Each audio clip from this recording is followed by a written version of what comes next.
great hero of Solnari?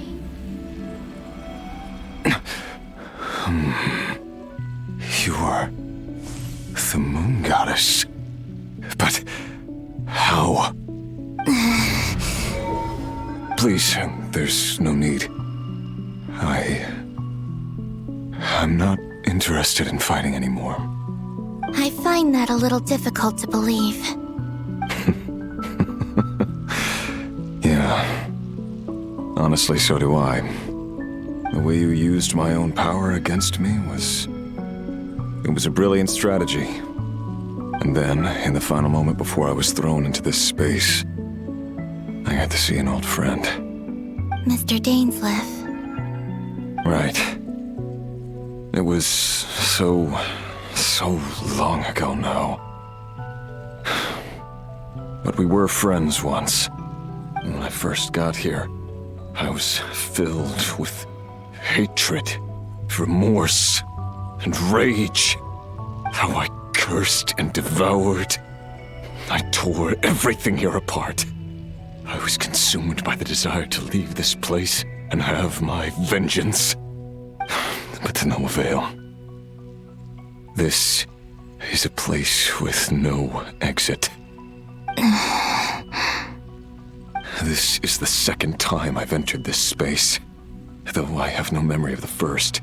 I was torn to shreds the moment I entered. But this time I survived. It must be partly because of this new body. And partly because of all the Kuvaki I absorbed in Nodcry. Are you the source of the abyssal power in here? Not all of it. Some is from when I first arrived here and tried to destroy everything. But there was already a degree of abyssal power here before I entered. And like a venomous snake baking in the merciless sun, it tried to slither into my shadow. Tried to? So, you rejected it? Yes. Because after that, the world suddenly became silent for a moment. What do you mean? The voices in my head, they were gone. And then I saw her. Her? Thelindis. My former lover. Never mentioned that she saw a memory of Thelindis leaping into the moon's reflection. More precisely, I saw her afterimage. I'm sure the real her is long gone. She was just an ordinary Conrian. She couldn't have survived here for very long. Anyway, why have you come here? Didn't you know it was a dead end? If I hadn't escaped through the moon gate, my friends would have been in far greater danger. Oh, I see. Because of your power. The power of a moon goddess. What? You'd like to know how I know, wouldn't you? The one who resurrected me said so. I could hear a deep lust for power in his voice. Do you mean... Dottore? Dottore. So that's what he's called. He'd been collecting fragments of my body for a long time. All so that he could resurrect me at the moment of his choosing. I had no interest in his research. But being as corroded by the abyss as I was, we were aligned as far as hunting the moons and recovering my strength were concerned. So that's why the Wild Hunt suddenly became so active in Nodcry. When I left the Fatui in my weakened state, Dottore must have felt that his time had come. Moon Goddess, could I ask a favor of you? What? I know this is a lot to ask, especially from someone who tried to kill you. If you refuse, I won't fight it. But this is the only thing I desire now. Nothing else matters. What do you want? I'd like you to take a message to Thelindis for me. Thelindis? But... Yes, she's dead. But like I said, I saw her afterimage. I can sense that some part of her soul remains here. far, far ahead. Why don't you go and speak to her yourself? I can't. I don't know why, but I can't move freely in this space as you can. All I can see is a glimpse of her, walking away. Just like the moment when I last saw her in life. In return, I will clear these abyssal obstacles for you. No, not in return. I'll clear them for you. Whether you want to help me or not. It feels like something I ought to do. Why? Yeah. Why, indeed. I've been asking myself that question a lot recently. Why did I do the things I did? I'm tired of it all. Tired of the person I became. People used me. And then I turned around and started using others. I hurt a lot of people. I think I grew tired of it long ago. But I wouldn't admit it to myself. And ultimately, that's how I ended up here. What do you wish to tell her? All of it. My past. My mistakes. Everything that happened after we were separated. Is it okay if I give her the abridged version? Yeah, I'm sure there's plenty you can skip over. Just tell her the important parts. Whatever you think that means. Like the part where you relentlessly tried to kill us? It's up to you. Love demands honesty. But my relationship with Thelindis was built on lies. We hid too much from each other. But after living my whole life in the shadows, I don't want to hide anything anymore. I will do my best.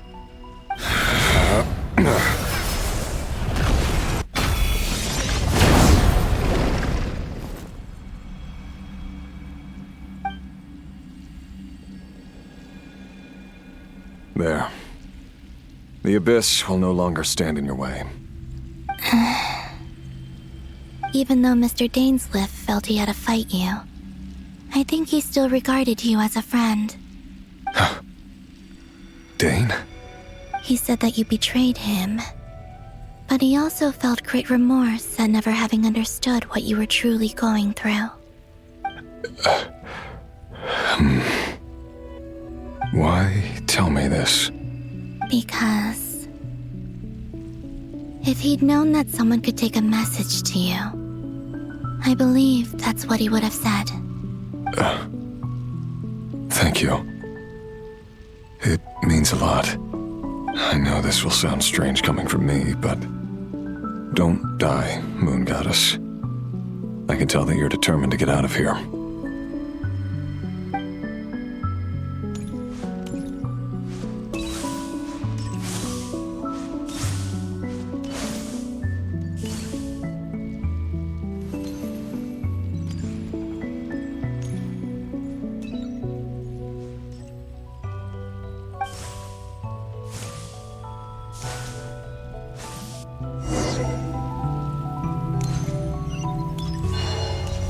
He kept his word.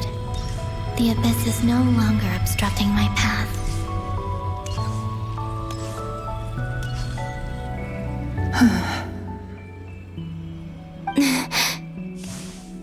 Is that the Lindis?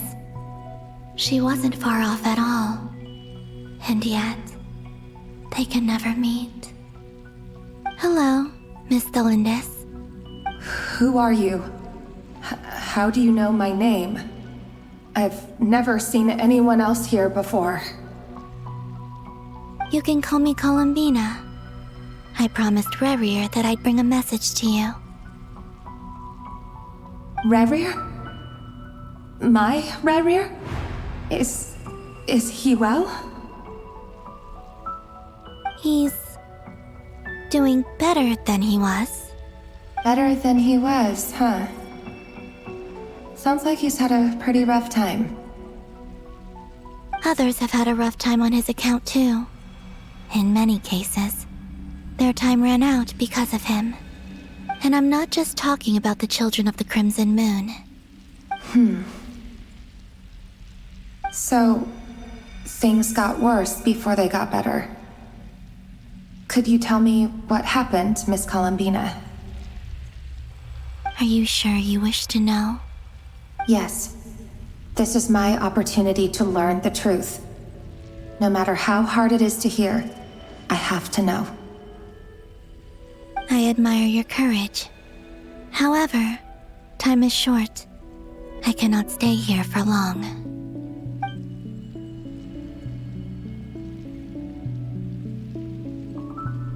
Ryrir had seeds of hatred in his heart, and many people nursed them for their own ends. On some level, everything he did was to try and find a way to see you again. But in the end, he came to regret his mistakes. He wanted to apologize for hiding his past from you. Beyond that, he did not say specifically what it was he wished to convey to you, but I'm sure that you've always been on his mind. You are what has kept him going over all these years.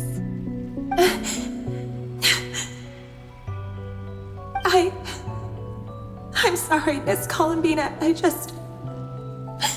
This is so upsetting. I'm not sure how to put my feelings into words. It's all right. I understand. Well, that's everything from me. So, I guess I'll be...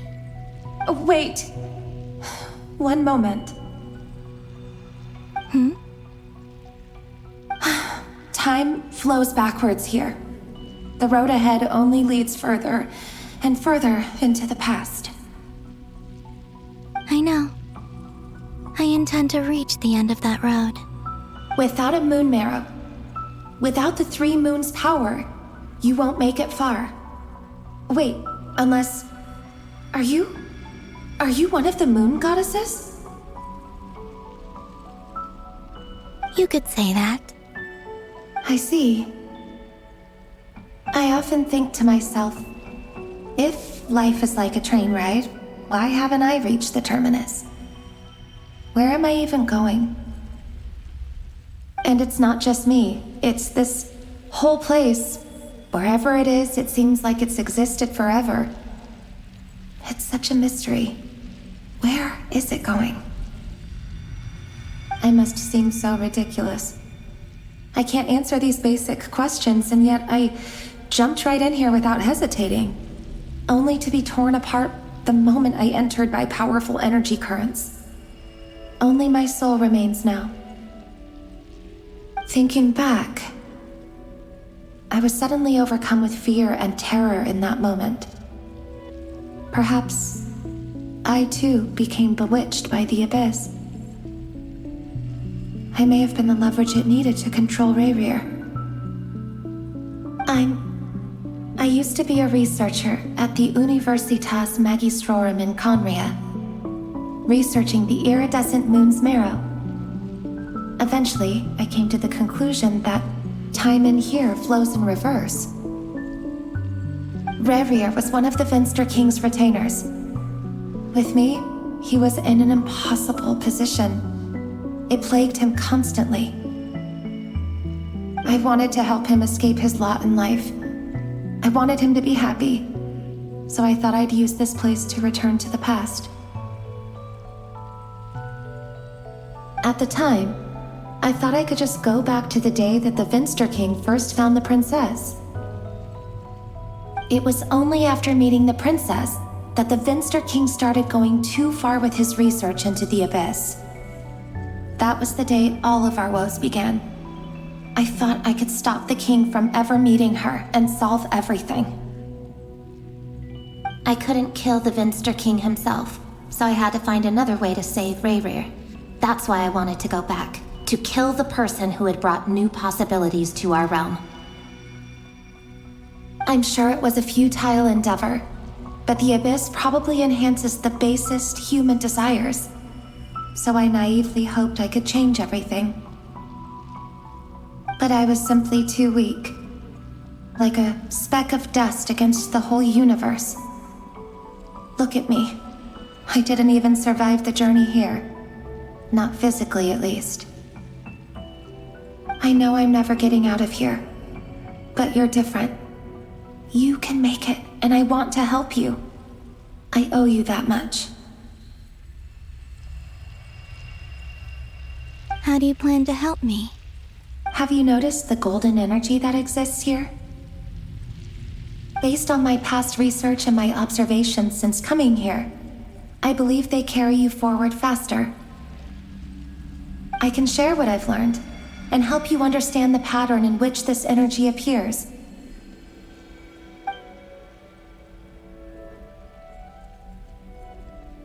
I think you just might... Now, I know you will be able to change the past. Also, I've been speculating about where this space ends. The documentation was scanned, but from what I know of the legends about the moons, the oldest ones seem to begin with Nibelung, king of dragonkind. I have no way of verifying any of it by this point, but if it's true, you might be able to reach that era if you keep walking. Understood. Thank you, Miss Thelindis. I'm the one who should be thanking you. If you hadn't entered this realm of everlasting death, what use would my deductions be? Thanks to you, they have some meaning. About Rayrir, I'm so sorry.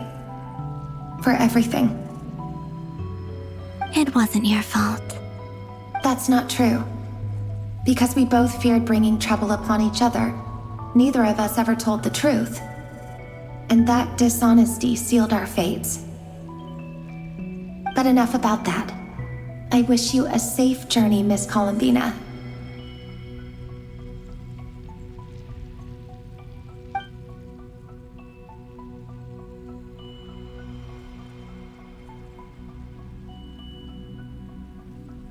And may the outside world never have to experience pain like this again. Rayrir, you're there, aren't you? I cannot see you, because you exist in the future. I expect we'll be trapped in this prison of space-time for all eternity. But please, gaze upon the past, and then sit for a while. Let's find a place to sit down together, just like we did when we first met.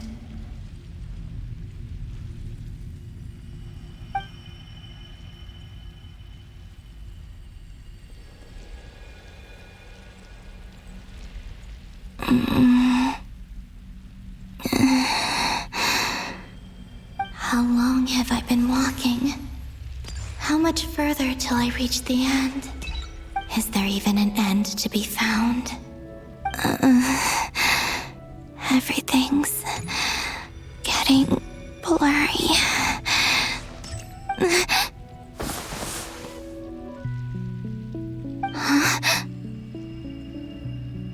Are you all right, little sister? Have you come from the distant future?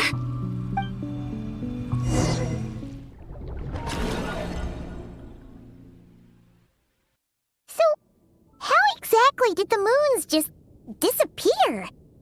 Shouldn't it be a little harder to get rid of major creations like moons? The world is a vast and ancient place. On a certain scale, all life lasts for but a fleeting moment. Miss Nicole explained that the moon goddesses likely perished in the War of Funerary Flame. The moons themselves were also destroyed at that time, save for the Frost Moon, from which a new moon goddess was later born. Am I missing something then? 'Cause the stories say that the moon goddesses were born on the moon, but doesn't Columbina say she was born in Nodcry? Huh, you're right! Why do their birthplaces differ? what's the difference between the two generations of moon goddesses? Also, remember what Sandrone said? Her scans detected 4 moons. In other words, 4 moon marrows. Technically, the result of the scan means that 4 moon marrows were detected and positively identified as moons in that moment. In other words, this piece of information alone isn't enough for us to know how Miss Columbina is doing right now. Yep, we have no way of staying up to date on whether she's dead or alive. She's on her own for now. But at least she's trying her best to get back to us. Yeah. She's a tough cookie. And a sore loser, too. We have to trust that she'll find a way. Because we really need her power. As much as it pains me to say it, we've got no chance of beating Dottore in a straight-up fight. He's much too powerful. It wouldn't even be close. That maniac is going to devour everything in his path until he reaches us. We need to find someone or something that can stop him before he does anything worse. I'll be frank. Our only hope of defeating this false god is with a real moon goddess on our side. I'm not just saying this because Columbina's a friend and I want her back safe and sound. It's just the truth. And I know that even she was no match for him when he attacked, but I don't have a better solution. We're not giving up on saving her, whether she can defeat Dottore or not. Right. Don't worry, Miss Sandrone. We're all aligned on saving Columbina. No one's trying to argue that we can only justify saving our friend because it will help save the world. This is about multitasking. We want to save both.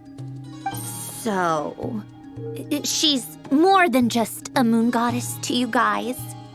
Absolutely. Duh! She's part of the gang! And you are too, you know.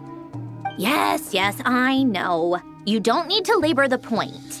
I knew that the moment I came running over with my documents that I was part of the in-group. I mean, if Arlecchino can fit in, I certainly can. Anyway, as for how we get Columbina back, I've been working on it constantly. But I think I'm still lacking certain information about the moon. I'd probably get there if I could continue my calculations, but the problem is, I've run out of computing power. Computing power? You mean you need more energy? No, the issue isn't energy, it's processing power. There's so much data to get through that the whole process has just ground to a halt. That's a tricky problem. René de Petrichor of the Nazissenkreuz Ordo once foretold the fate of the world. But I don't know how he did it. My guess is that he used the primordial sea's power. However, that won't work for me. His methodology was vastly different from my own. What's worse, they're incompatible. And to top it all off, we can't even leave Nodcry. Ugh, this is so annoying. If I'd known we'd run into a bottleneck like this. Well, no, the design bureau's a bust as well. Curse that Dottore! Couldn't have made this harder for me if he tried. What do we do then? How about we grab a bite to eat and take a break? Maybe something will come to mind after you've cleared your head. You don't get it, do you? I'm trying to calculate the fate of an entire world here. And I need accurate results, not vague prophecies. Where the heck am I gonna find the computing power for that? Ahem. Anyway, time to shelve the discussion on technical difficulties. Being a killjoy isn't very ladylike, after all. Either way, we've done what we can. Rest well, everyone. Remember to let us know if anything new comes up. Hat guy? Is he hinting that we should talk outside? Let's go somewhere a little more private.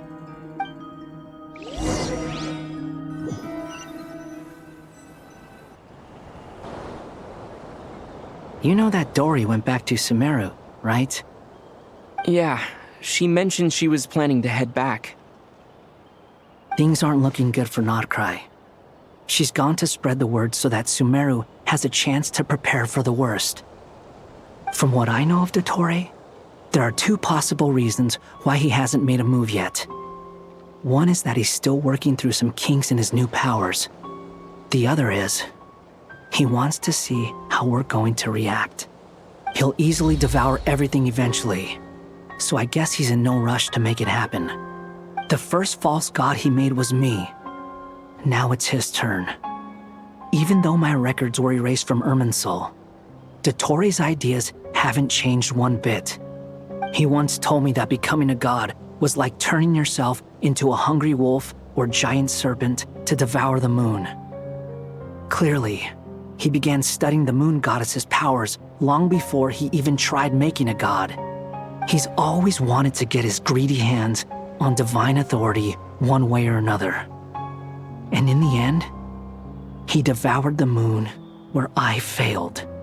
In the desert of Sumeru, there is a chessboard built by King Deshret, also known as Al-Ahmar.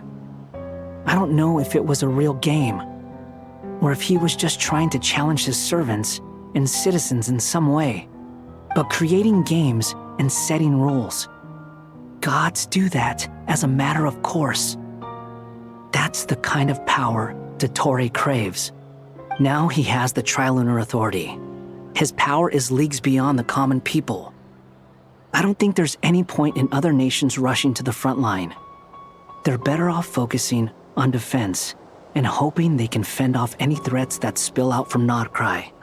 Either way, Dori will inform Lesser Lord Kusanali, and she will contact the other gods in turn. The Seven will have some recourse available. If nothing else, their protection should keep the rest of the world from descending into chaos as quickly as Nodcry has. So on the bright side, even if Nodcry is doomed, your friends in other nations won't be in any immediate peril. That's good to know. But I'm not ready to give up on Nodcry yet. There's a word for people who refuse to let anything go. It's called being greedy. Maybe it sounds greedy to you, and probably naive too. But whatever you call it, that's what gives me the determination to keep fighting. Battles are fleeting, but the will to fight is a long-term commitment. Give up for even a moment, and your resolve will shatter. Why do you always feel the need to do the right thing? No one is born to be a savior. I mean, who's gonna criticize you if you fail or give up? Don't take this the wrong way, but Dottore said something similar to me. I guess the Fatui attracts people who don't believe in saviors. Not necessarily. It's less about belief for me. I just want to know how determined you really are. After all, I don't owe anything to anyone else here. Only you. You look kinda worried. If your arch-nemesis was about to achieve their ultimate goal, I think you might feel a little worried too. That's true. Dottore is about to become an omniscient, omnipotent deity. That's gotta be a bitter pill to swallow. Still, you're calmer than I expected. Obviously. I have to admit that my past self was a reckless fool who misunderstood not only the point of revenge, but how to achieve it. And as much as I want my vengeance, I know I'm not gonna get it by acting alone. If the world's taught me anything, it's to think before I act. Too bad it never taught me any other virtues, though. So, I am going to destroy Dottore, no matter what it takes. So, what's your plan? I'll get to that. First, tell me, what do you think of Sandrone? Just like Paimon said, she's a friend, part of the gang. How much do you trust her? This is a serious question. Think carefully before you answer. Although she's with the Fatui, she has her own values, and she's helped us a lot. If nothing else, she's clearly going the extra mile for Columbina. I see no reason not to trust her. If you say so. In that case, The three of us need to talk. I have some thoughts about her computing problem. It can be solved, but it will come with a cost. How much? If I can afford it, I'll cover it. Sometimes your heroism really backs me into a corner. You know that? Come on, let's go talk to her.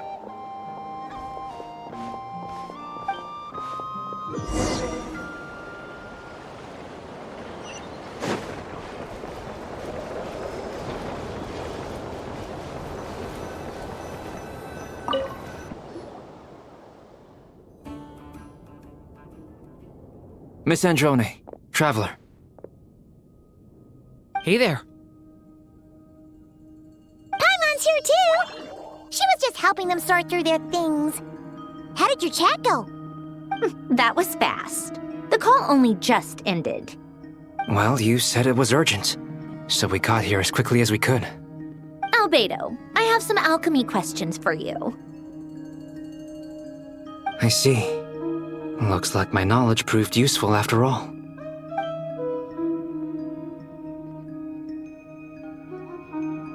If I might ask, what is the end goal for the modified formula you'll be using?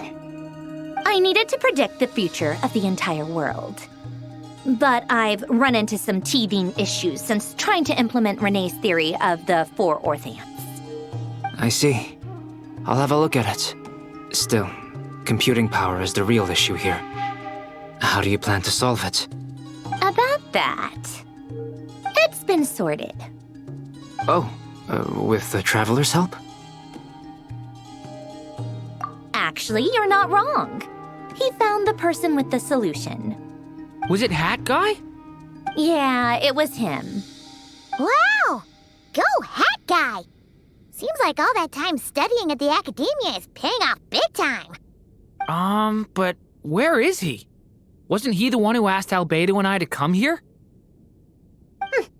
Come with me.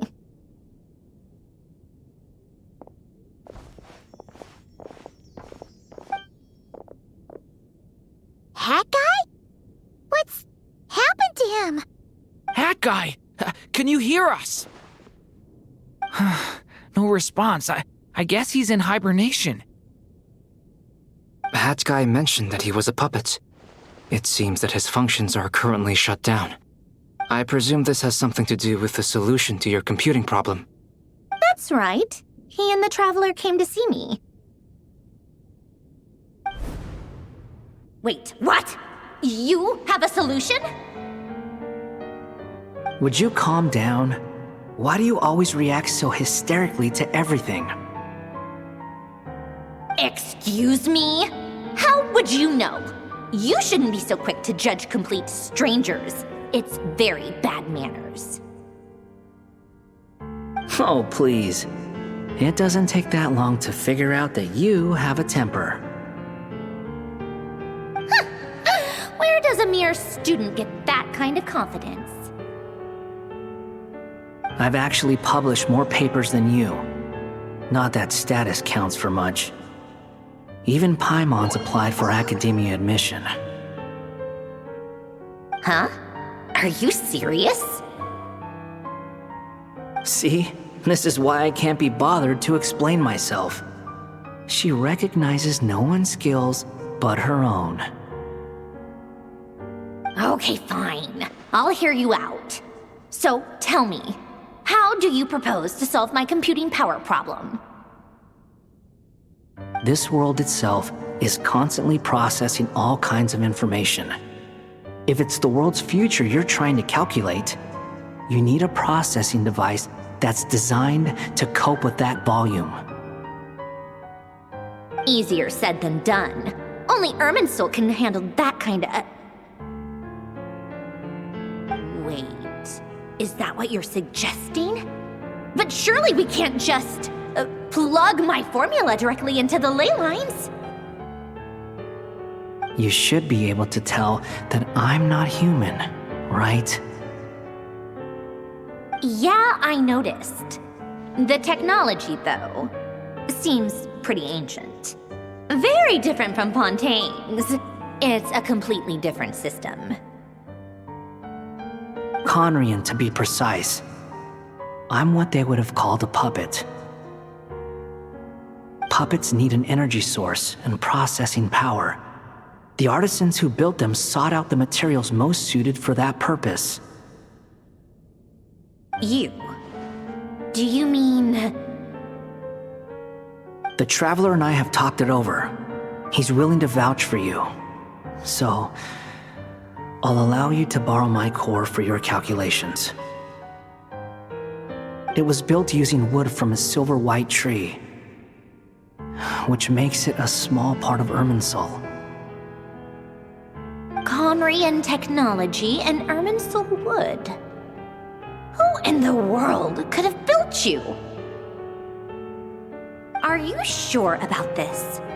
A puppet without its core will cease functioning completely.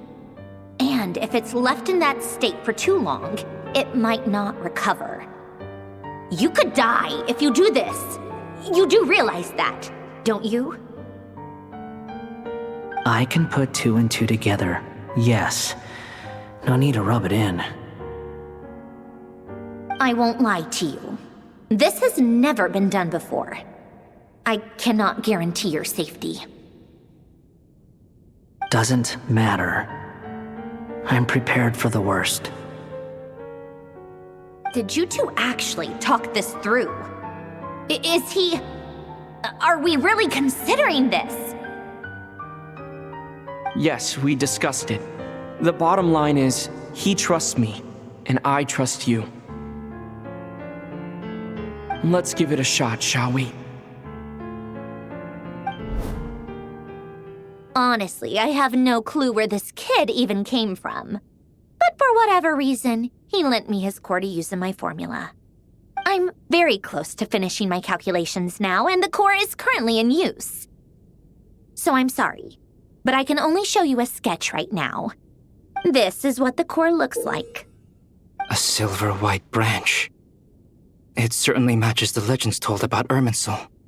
Is Hat Guy gonna be okay? He's not gonna die, right? Right? In theory, he should be fine. As long as we put his core back in time. Beyond that, all I can say is that I'll try my best to avoid risk and make sure the core doesn't sustain any damage. I think I know why you called us here now. Someone needs to watch over his body and make sure it's protected until the process completes. Correct. He said that the only ones he trusts here are you two, and the Traveler. And the Traveler will have other work to do. He will have our undivided attention. Aw, Hat Guy. On a more positive note, things are progressing steadily on my end. I'll call everyone in for a meeting once the results are out.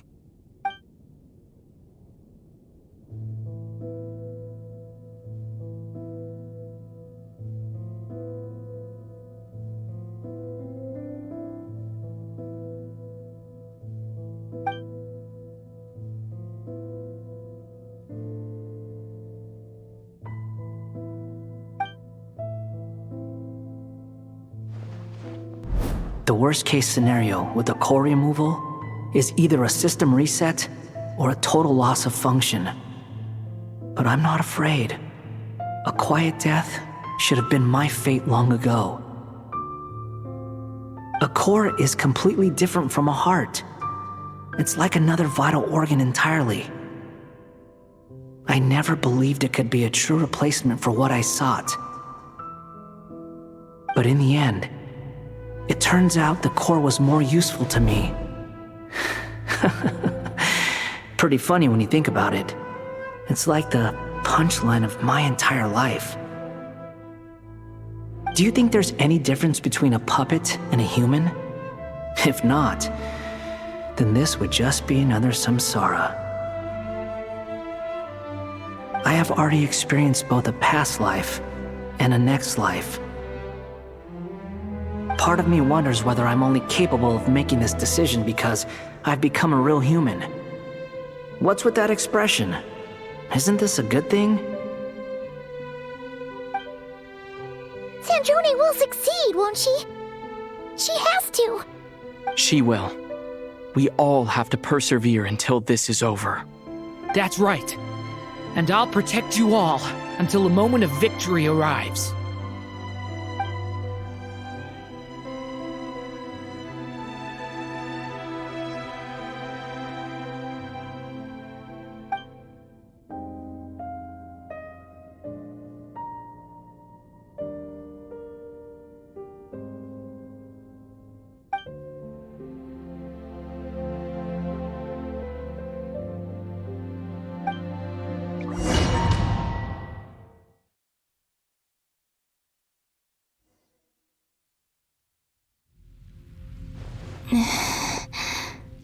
Who are you? Call me Sonnet. You have the same power as Canon. Sonnet. So, you're the goddess of the iridescent moon? Oh, goodness. You recognize me? Well then, what's your name? Columbina. Columbina Hyposelenia. Hyposelenia. What a lovely name. Did you choose it yourself? It was a joint effort between me and my friends. Friends? You mean your friends in the heavens? Huh? Oh, sorry. You must be exhausted. I apologize. Hang in there. Let me introduce you to my older sisters.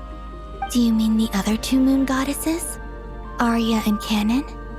Wow, you sure know a lot. Hey, does that mean that our story goes on into the future?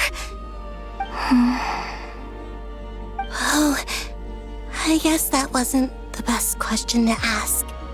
It's alright. We were prepared for that possibility. You could say we were too prepared.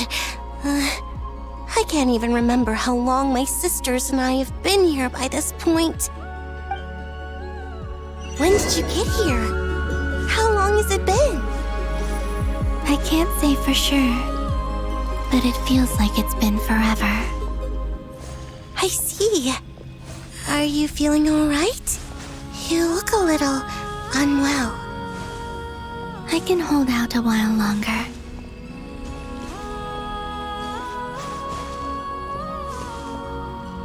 We don't have far to go.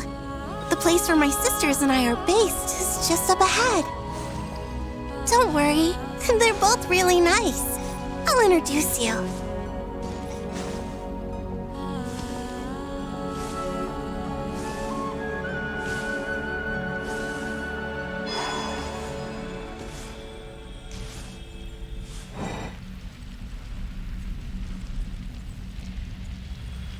Sisters! I'm back! And look who I've brought with me!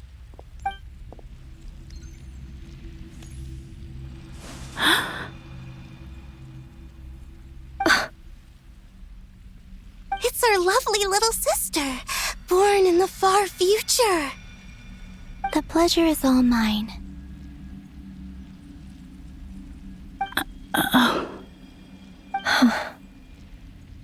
Allow me to introduce you to Columbina Hyposelenia.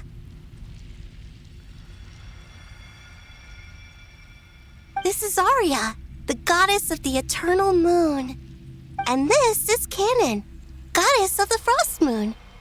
Canon, don't you think Hyposelenia's power is similar to yours? Hello, Columbina.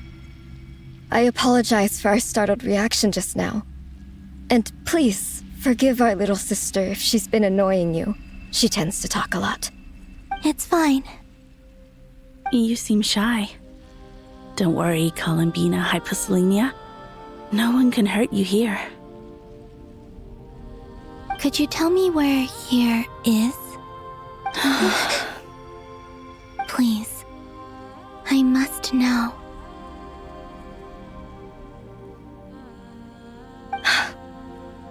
My dear sister, this is where Tevat's original ruler, the Dragon King Nibelung, imprisoned the moon goddesses. What? You're scaring her, Canon. No, I'm fine. Please, continue. Nibelung, our original master, created us in the distant past to maintain Tevat.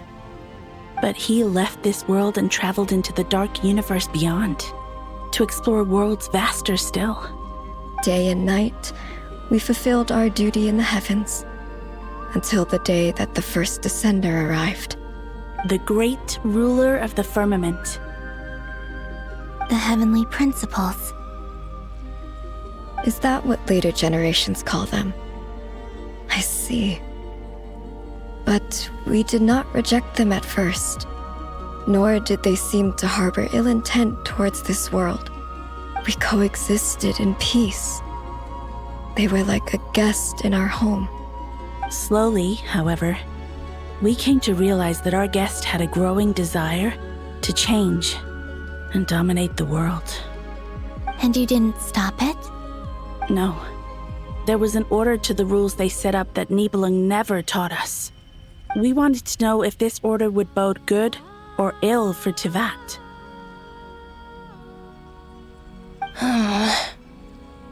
All right. Canon and I wanted to know. Sonnet was against it from the outset. Later, we discovered that this great ruler of the firmament bore an almost paranoid hostility toward the desire of certain life forms to seek power. Or perhaps they feared them. They would even cast down celestial nails as manifestations of their power, to punish the civilizations of the world below. Only this was far beyond mere punishment. Right. Their rules brought order, but the price people paid for merely testing the limits of those rules was far too great. I did everything in my power to help the punished escape catastrophe, but still, too many lives were lost. The ancestors of the Frost Moon Scions were some of the ones you helped. But just when we had decided to take countermeasures, the Dragon King, Nibelung, returned. And so began the War of Funerary Flame. So, that's the name the world gave that war in the future. Well, who won in the end? As far as I know, the Heavenly Principles won, although it came at a great cost. They remained in Tevat, where they continue to rule to this day. And the world's original master, the Dragon King Nibelung, was destroyed. And what of the moons?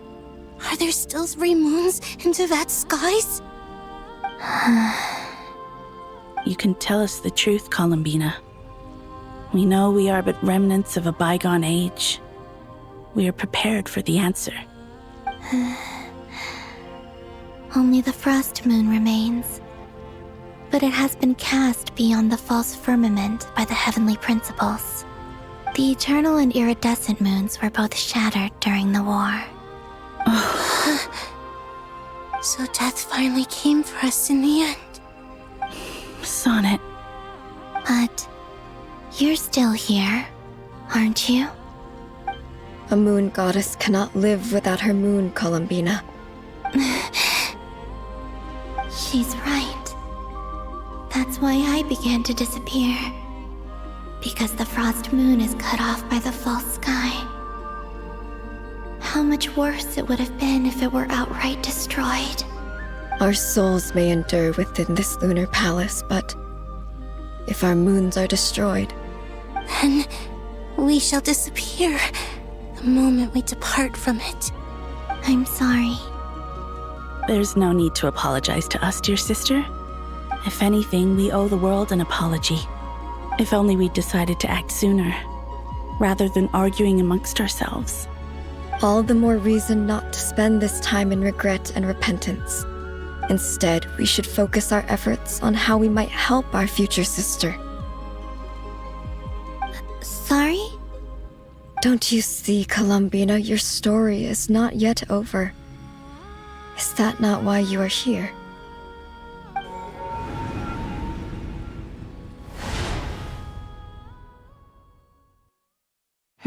It's done.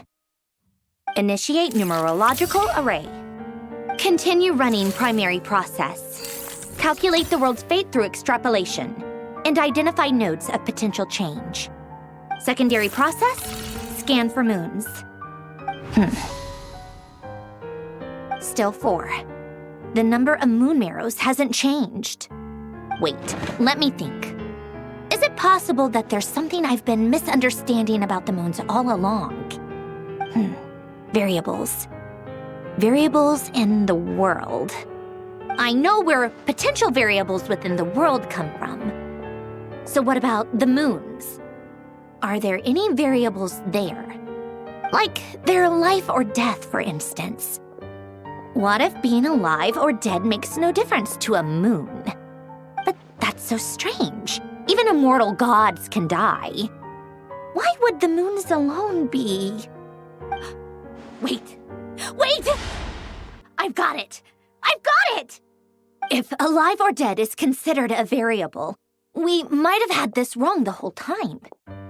No one ever said that a moon marrow equals a living moon. We just made that assumption ourselves. Initiate secondary process. Scan again. This time filtering out interfering perimeter, moon marrow. I don't care if they're natural or artificial. Get them out of my search results!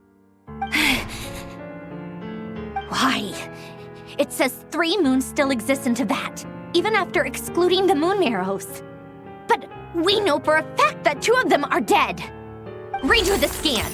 Narrow the results to living moons and real moons. No, scrap that. Narrow it down to moons that have lunar authority and remain alive. Why? Why is it still 3? What is this, Columbina? Has the world lied to us? Or are you the one pulling the wool over our eyes?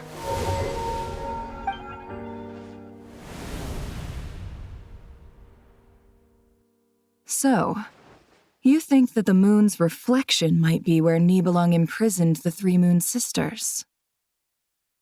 Yes, it would explain a lot, such as why that space would respond to a moon goddess's power, opening the moon gate at her command. It would also explain why Miss Columbina has been unable to leave, and why time flows in reverse there. In the messages she sent, Columbina promised us she'd find a way to return, but we have no way of knowing how, when, or where this might happen.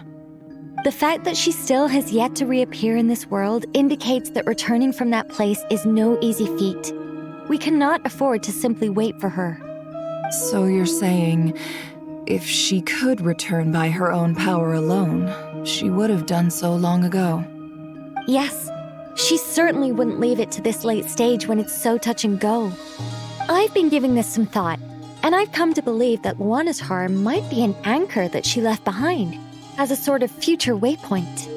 This could also explain why Luanatar is always by the traveler's side. Sounds like a plausible theory. If that's the case, there must be some criteria we need to fulfill to allow Columbina to return to the present. The question is, what could they be?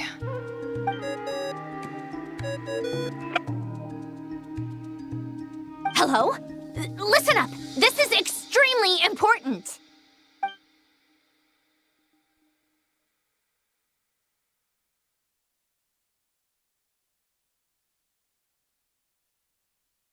Not only is Columbina alive, but she may well exist in a form unimaginable to us. I'm still unclear on the details, but she's done something truly inconceivable in the past. And the clue to what she's done lies in the moon and Teyvat sky. Truly amazing. Oh, I'm so delighted for her. I'm sure we all feel the same. And I'm sure Columbina is ready to get back here and fight by our side. I'll keep my calculations going and try to find some way of coordinating with her. But that's not an excuse for everyone else to slack off, okay? All of you had better keep trying to think of solutions. How can the dead moon still live? And Luanatar?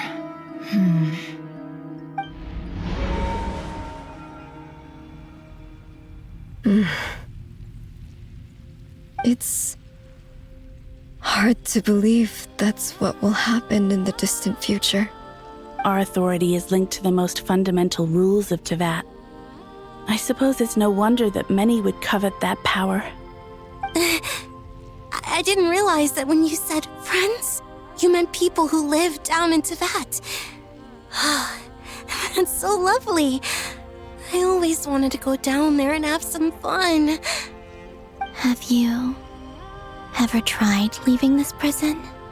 Of course. Between us, we've tried everything. But no matter where we go, this space will eventually bring us back here. It's like the center of a whirlpool.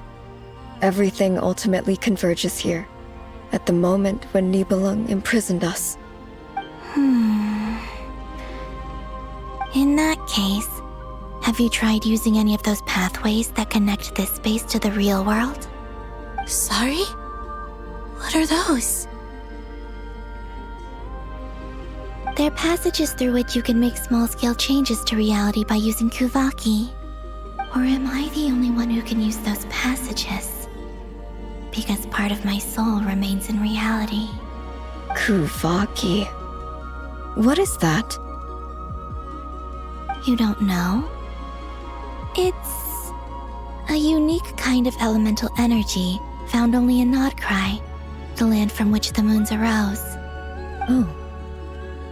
Well, it's true that the moons first rose up from the part of Teyvat you say is called Nodcry. But there is no difference in the elemental energy between there and anywhere else. What? Could you show us some of this Kuvaki? Hyposelenia? Maybe if we see it, it'll make more sense. Okay.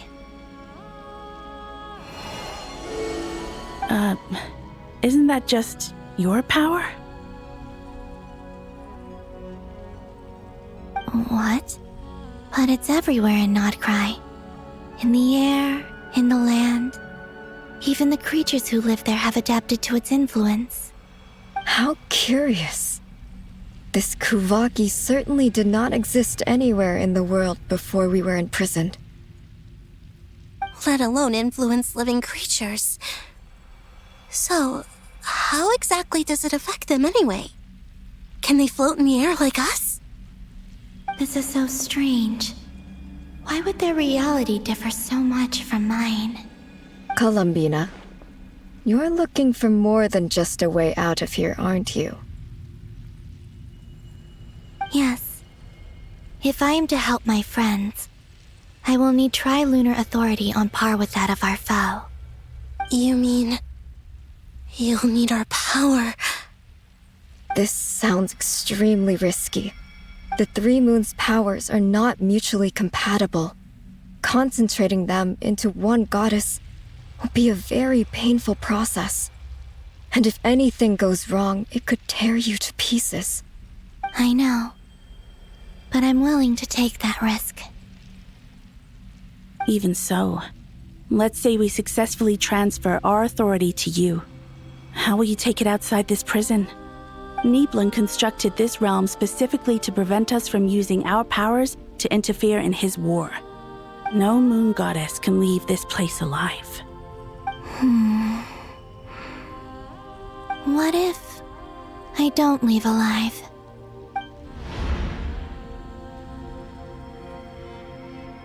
Where do we even start?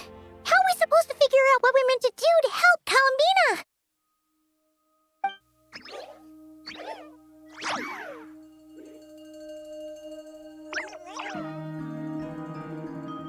Columbina? What do you need from us? If she really got to the beginning of time in there, how do you think she'd leave us a message?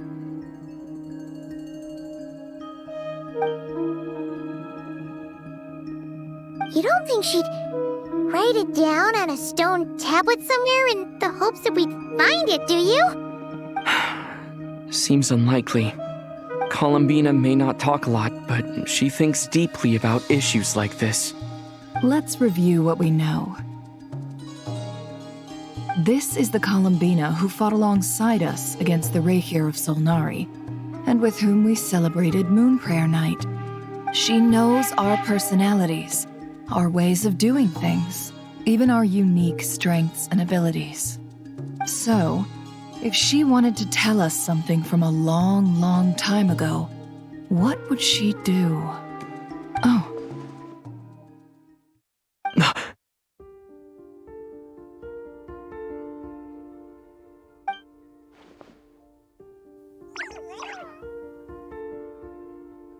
Traveler, you once said that those golden ripples also appeared when Luanatar was born. What if Columbina left Luanatar here, not just as an anchor to the real world, but for some other purpose? If she is part of Columbina, and Columbina knows that I can see past events through her...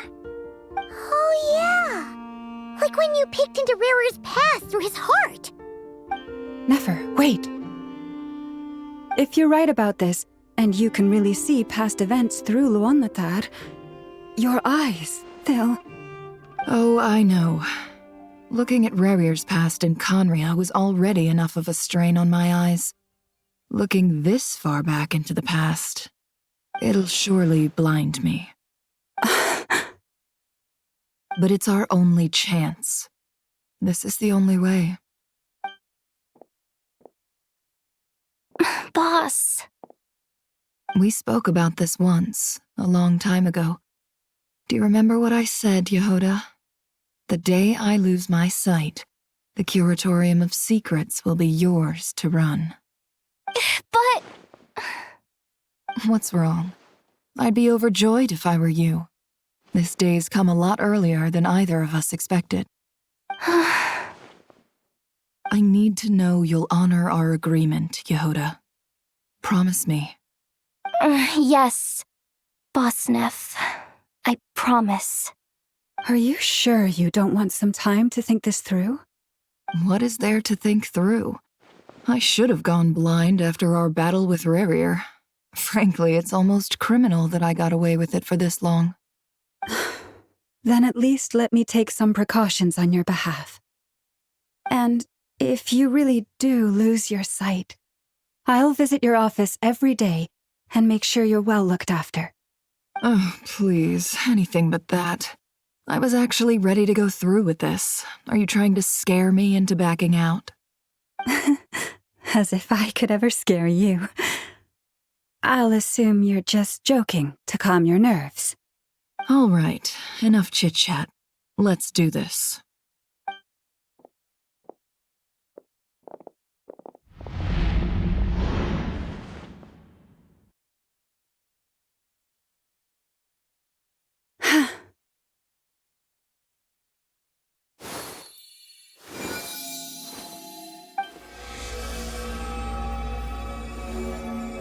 All done. Good. Now give me some space.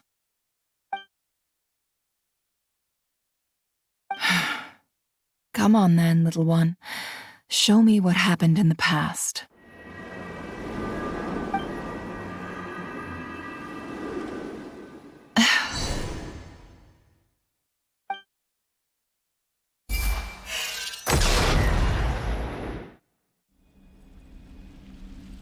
Between the Trilunar Authority, Kuvaki, and the sole-surviving moon, the Frost Moon, I think I might know how to get back.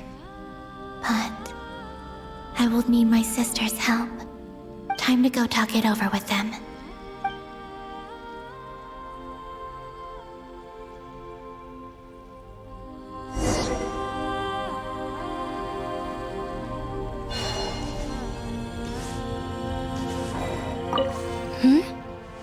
Have you decided what to do?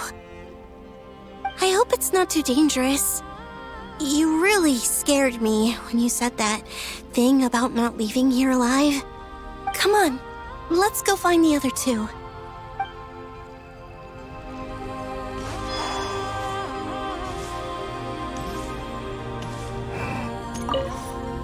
It seems you have reached a decision. I'm all ears. What do you propose?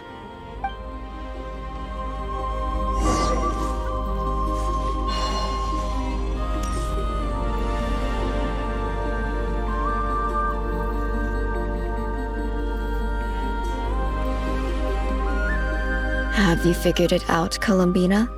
Tell us, how do you plan to leave this place? I intend to die here, in this moment, and then be reborn in the future with the help of my friends. What? What are you saying? How can the dead be reborn? And how will you inform these future friends of your plans? You can't exactly leave oracles. Nothing can escape this place. Not a single ray of moonlight. And even if you found a way, what if they never find the message you left for them? You'll... No, that won't happen. Come again? They will find my message. I'm sure of it. I'm not following. How exactly will you achieve this? It's quite simple, really.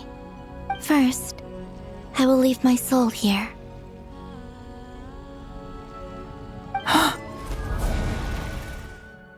I see it. Your soul? You mean you're a divinity? Yes. I once left a portion of my soul in the future. One so small that this prison barely noticed anything. In this very moment, she can resonate with my soul across time. When the time comes, I believe that she can serve as an anchor to pull my soul from here back to the future reality. Just as gravity connects the world to the moon. Exactly. In the future, where I came from, the moon has been cast beyond the false sky, but I can still feel that it is there.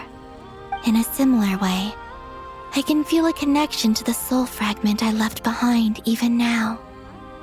My friends can use it to detect my presence. But how do you just leave your soul here? Is that even possible? On my way here, I met an ordinary mortal who entered this place long before I did. Her body is long gone, but her soul remains. And before that, I encountered an old enemy whose entire soul survives here intact, while the power that once corrupted his body has faded away. So, perhaps this space is specifically designed to imprison divinity and authority, but not the physical body. Still, even if your body can escape, would it not just be a lifeless husk without the soul inside? Wait, is that what you meant when you said you wouldn't leave alive? Yes. I shall turn my body into moonlight and pour it over Nodcry. That power shall protect the land and quietly blend into it, awaiting my soul's return in the future. However, I cannot do this on my strength alone. I would need your help to do this, so I'm humbly asking for your assistance. Oh, dear sister, you need not be so formal. As I said before, we are but remnants of a bygone age. You, on the other hand, were born alone in that distant future, and you have walked a long and lonesome road since then. How could I bear to let your story end here in this dungeon? Don't forget, we are your sisters, your family.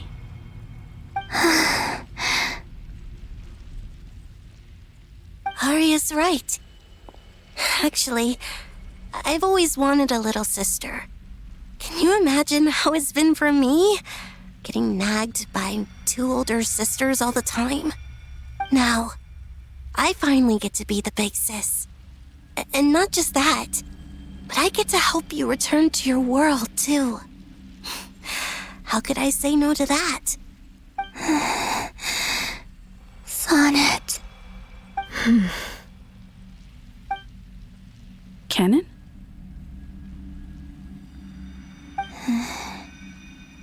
I'm sorry. I know this is a bold request. The Frost Moon is rightfully yours, and it remains intact. Oh, no, please, don't misunderstand me, Columbina. I was just thinking. back on the years that the three of us once spent together, you cannot imagine how happy I am to hear of the future world you describe.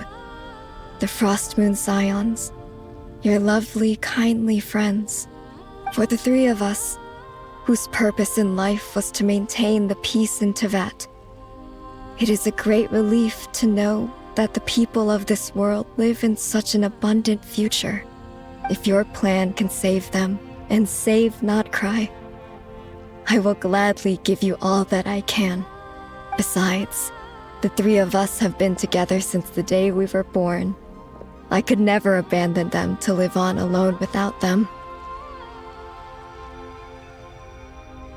Canon. Still, I do have one question I would like to ask you before we proceed.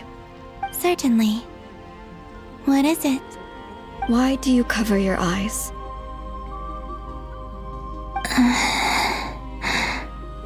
Yeah, I was curious about that too. But it seemed personal, so I didn't want to intrude.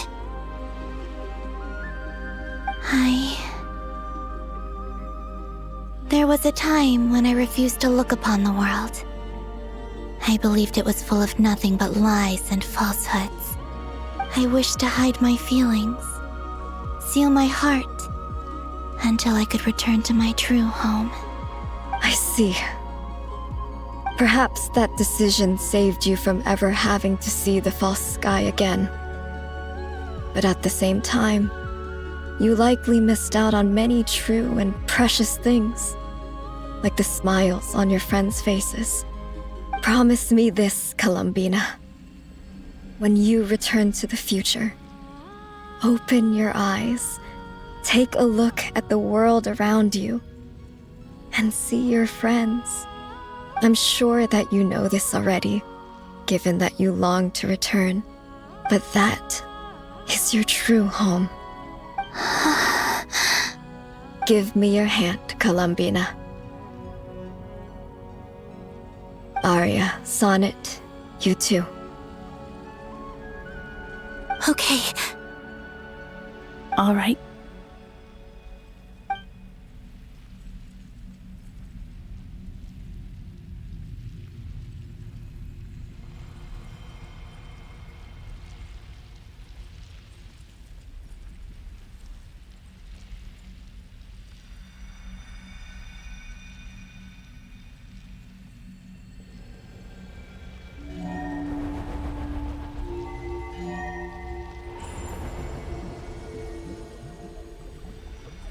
We once were the songs sung for eternity, but now it is you who must continue to sing. We once were the tides in the great river of time, but now we subside, and you arise. We were the messengers of madness and inspiration, but now the lies have faded, and your truth must endure. We are souls awaiting the sun. You must return to be with those who smile when they see your face.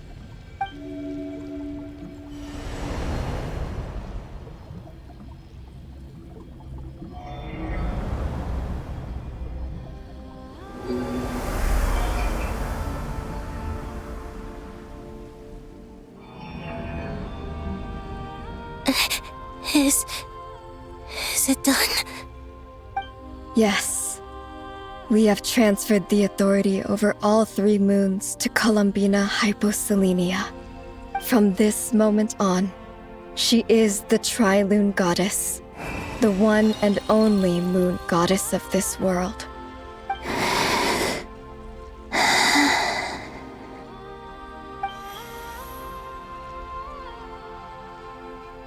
Thank you. Thank you, my sisters. Now go, and do what you believe is right, Columbina Hyposelenia. Be aware that we cannot grant you the power of the 3 moons beyond these prison walls. The conflict that arose over their remains following our disappearance will still take place. I understand. Sisters, oh, my body. It feels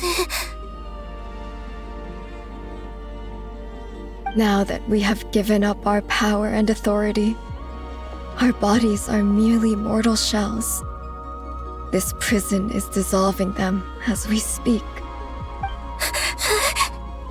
It's okay, Sonnet. The end must come for every god, just as it does for every human. That's all this is. The final destination of our lives. Canon and I will be by your side the whole way. We have one final request, Columbina. Could you use the Three Moons' power to send us back into the real world? Now that we have lost our powers, I doubt this space will seek to hold us further. It's just... we would like to spend our final moments together in the only place we ever called home. Of course. Gladly.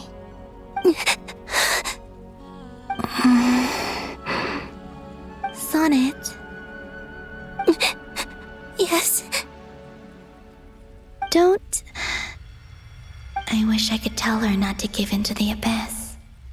Not to be afraid. But is this really what I should say at this moment? Don't forget. I'm so glad to have a big sister like you.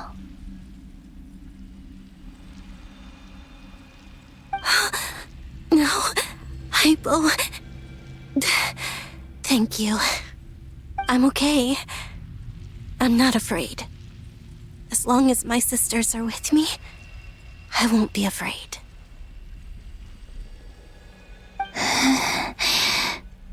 It looks like this is goodbye, sisters.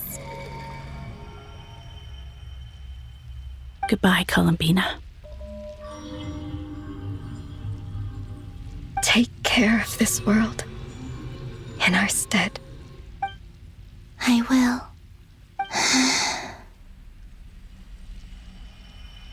And now, it's time for me to bid farewell to my body, too. May it become the moonlight that keeps Nodcry company through the long years ahead. So this is why Nodcry was not always home to Kuvaki. It only appeared after I poured my body out upon this land, and only this land. Kuvaki responds to me because it is me, my body, answering the call of my soul. And the golden energy I've encountered on my way here was, in fact, that very soul, which I am about to leave here to guide me. O power Triloon, eternal moonlight. I, Columbina Hyposelenia, lay aside my body. Let it be cast into the dark night to illuminate the future. May it be a companion to all who dwell beneath the moon.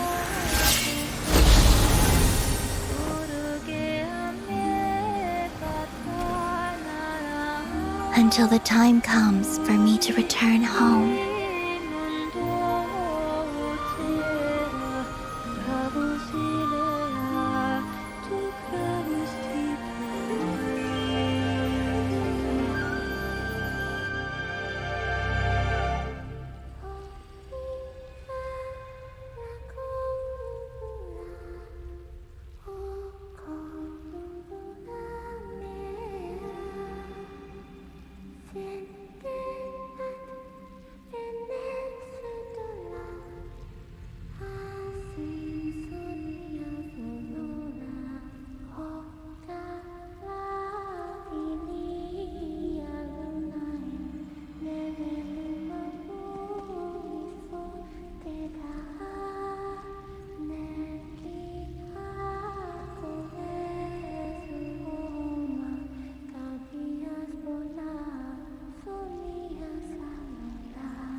Allowed to see that? Is anyone? Oh, can you still see? How many fingers am I holding up? I see 2 fingers. And a look of sheer terror on your face. Truly astounding, Miss Nefer. Your eyes have glimpsed the very ends of the world, and yet they remain as sharp as ever. Or is the credit for this miracle due to Miss Lauma? It seems that even time itself is no match for your medical skills. Surely you jest, Mr. Flint. I suspect we have Columbina to thank. She must have realized the immense toll that the ritual would take and purposely set aside some of her power in the past to protect Nefer's eyes when this moment arrived. There is always a great price to pay for witnessing the truth, but it seems that this time, Columbina has shouldered that burden on our behalf. She chose the perfect method of getting a message to us. Though her eyes were always shut, she was clearly so perceptive. She knows us well. She knew exactly how we would think and what we would try. Despite being separated by time and space, we're seeing the same possibilities and seizing the same opportunities. We still don't even know if she's okay right now. But as long as there's a chance we can do something, we'll fight to make it happen. We'll get you back somehow, Columbina.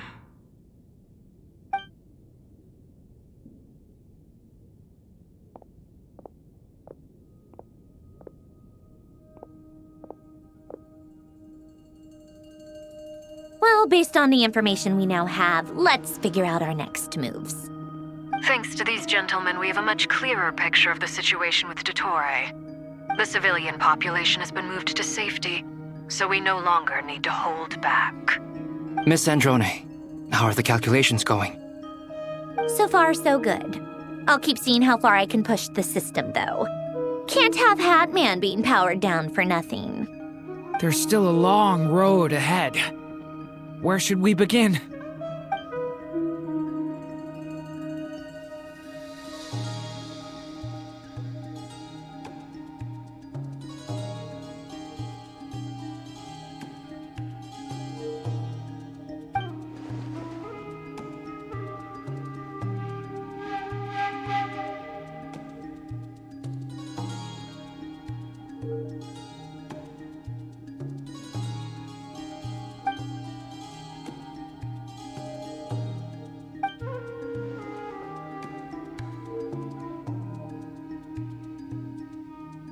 Our plan is clear.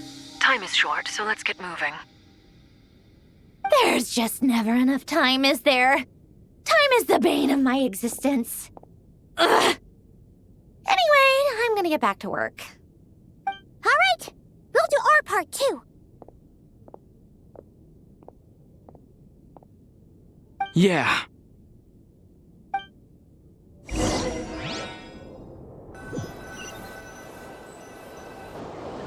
Albedo's theory says that elemental energy can dilute the light realm's power, but I'm no expert in building elemental defenses. Sounds like something out of the advanced elemental theory section of the library. Whew. You seem quite troubled. Well, yeah. I mean, who doesn't get a little flustered when they're completely out of their depth? You were the very picture of confidence back when you approached the Hexen Circle. Yeah, I could have been faking it through that whole meeting for all you know. Who's to say I'm not just a ball of nerves in a charming and gregarious package? Oh gosh, really? I'm so sorry, I had no idea. Well, you're all the braver for it. Still, I was much more in my comfort zone than I am here. At least in Mondstadt, you can cry for help from a cliff top and actually stand a chance of summoning Barbados himself. Things have never looked bleaker than they do now. If we don't pull this off, Tevat's doomed, isn't it? Oh, you think so? Actually, yes. Yes, it probably is. It's a shame. Don't put too much pressure on yourself. Tevat has faced annihilation many times in the past, but it also gave us you, didn't it? Hey, don't give me that. It's not like I'm anyone special. I disagree. Every human born in this world is special. We angels have always believed that. In that case, this humble human being has a big favor to ask of you. I thought you might say that.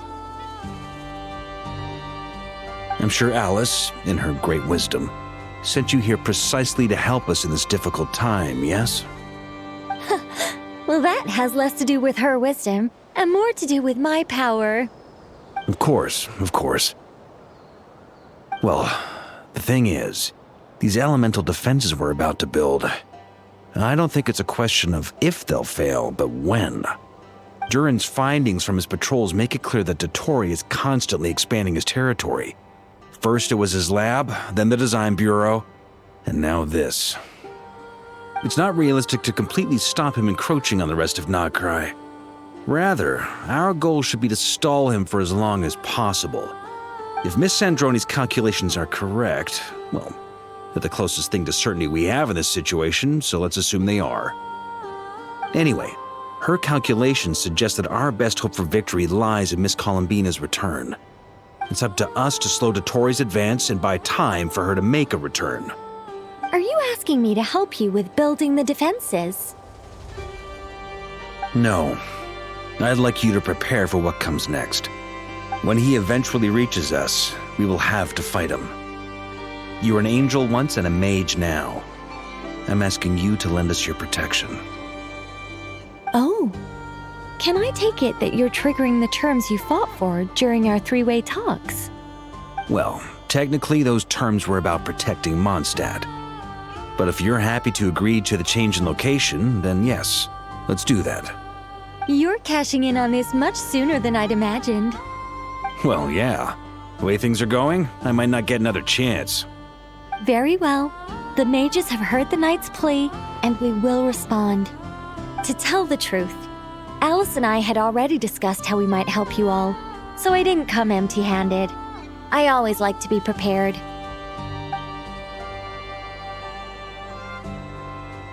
This is... wow. Yeah. This is great. Seriously, thank you.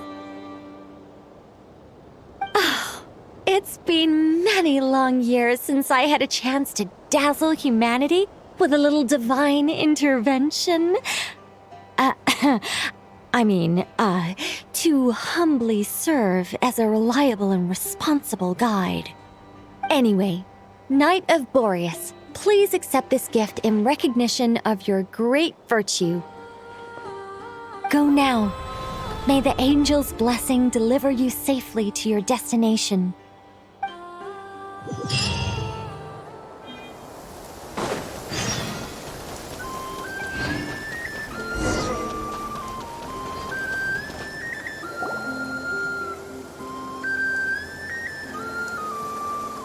You're here. Sandroni! How are things going? Glad you asked. You two are about to become the first people to lay eyes upon my masterpiece. Or should that be the first person and the first, specter? Hey! Whatever. Come, feast your eyes on this. Wow! We've never seen something like this before! This meter displays the progress of my formula. Currently, it's still making the most important connections. Once it's finished running, I'll deliver it right to your side. And then, we can finally bring Columbina back. What do you mean, deliver it? Can't you just tell us over the Dodo communication device? It'll just be some numbers, right? Ugh, you're such a greenhorn. This isn't the kind of formula you solve in math class. It's a highly complex algorithm capable of constructing a framework of rules. Whatever. We'll be here all day if I start trying to explain it.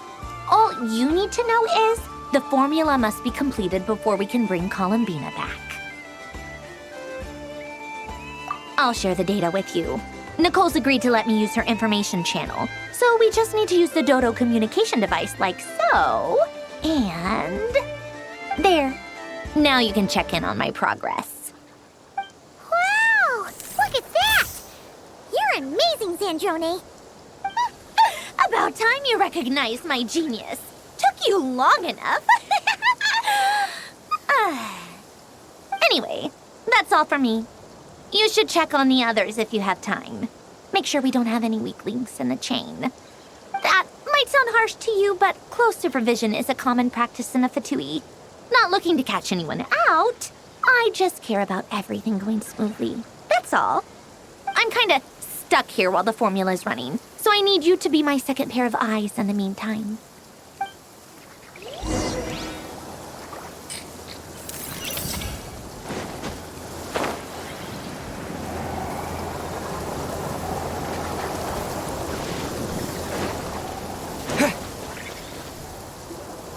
Yes, Miss Moonchanter?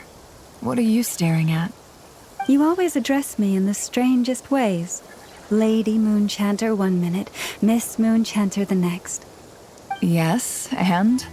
Are either of those incorrect? Not as such. It's just that I simply call you Nefer nowadays. Uh-huh. That's my name. What's your point? The point is I don't add any honorifics or titles. Meaning what? That maybe we're on friendlier terms now than we used to be. Is that how you see it? And I thought I was the one with eye damage. Never! Wilma!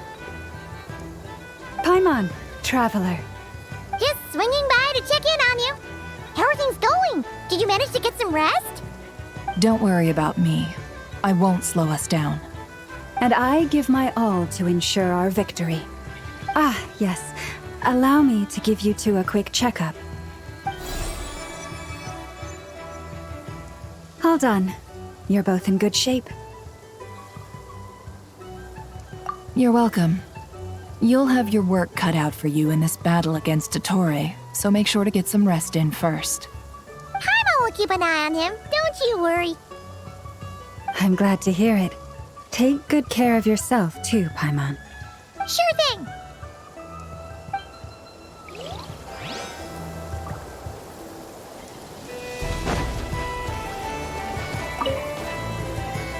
Traveler, Paimon, a pleasure to see you both.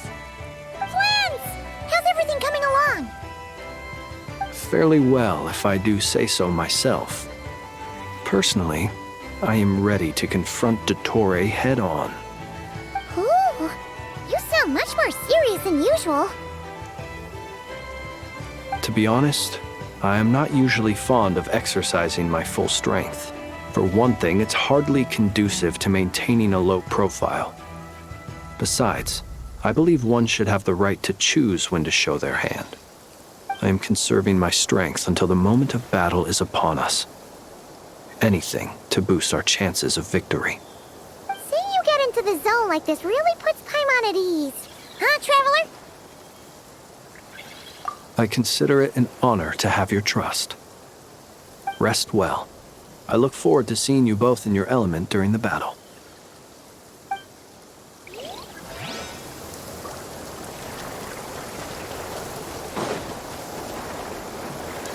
Thankfully, Miss Nicole has come to our aid. Nasha Town is now looking very well defended. Golden Flame. Yes, that's Nicole's power, all right. Based on the latest message from Grandmaster Varka, it sounds like they've reached an agreement. The situation should be more stable with her assistance. Everyone will have at least some degree of protection. Albedo! Durin! Hello there, you two. Are you well rested? That's good to hear. As per the plan, Albedo and I will be in charge of Nasha Town. As Dottore's energy field expands, it's creeping ever closer in that direction. But we will do our best to hold our position. We fought side by side many times before, and always with great success. I believe this time will be no different. So don't worry about us. Focus on fighting Dottore.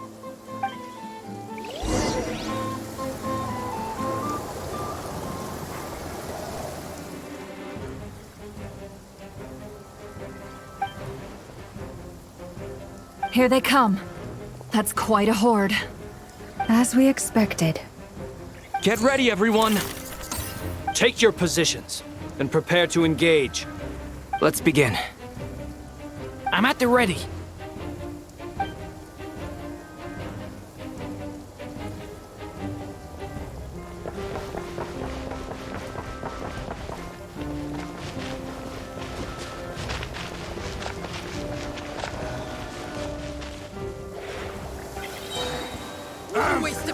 Your skull! Wipe out! The night comes. Close your eyes. Observe. Another one! Be silent. Go!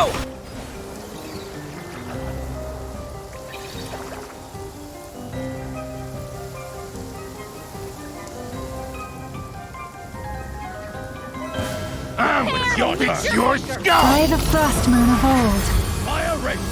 The deception ends here. Can't hide the truth.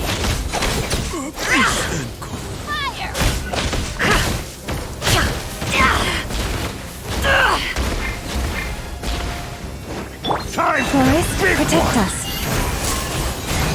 It all adds up. These creatures cannot stand against us. Oh, fighting talk.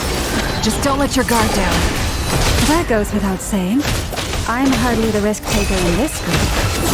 Excuse me? Stay your hand.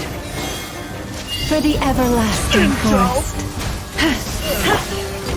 Can't hide the truth. The deception ends here.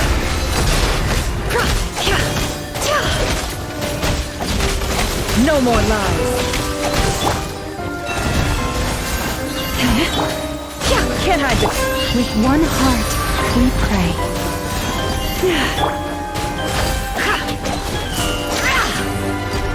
It all adds up.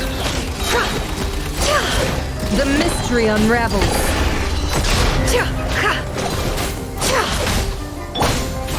Leave this place. Can't hide.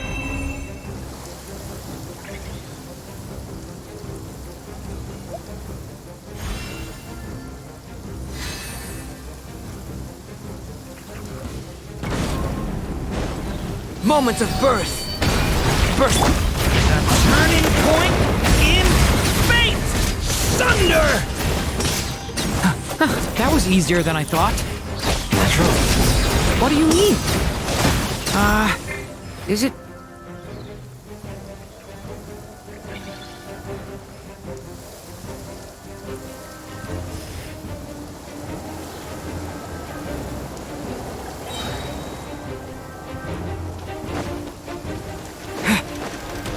Bombs away!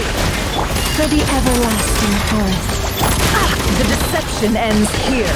No more. Beware the creatures of the night. Observe, people have always used fire to drive away wild beasts. Wouldn't a lantern work just as well? You read my mind, my dear friend. I was just about to say that. All right then, dear friend. Bring the light!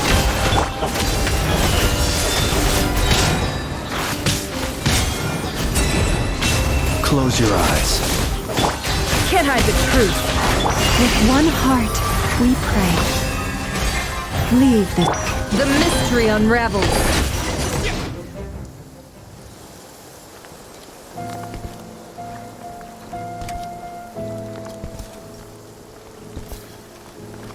You're looking well. I trust you've had a good couple of days. Dottore. It's actually a good thing, in my view. If the subjects of my experiment were to die prematurely, it would throw quite a wrench in the works. And so, I must thank you all for your resilience. We are no longer on the same level, but you are nonetheless worthy of my respect. A creator god should be merciful and gracious after all. And in any case, it is only right that before I end your lives, the world is informed of the arrival of their new god.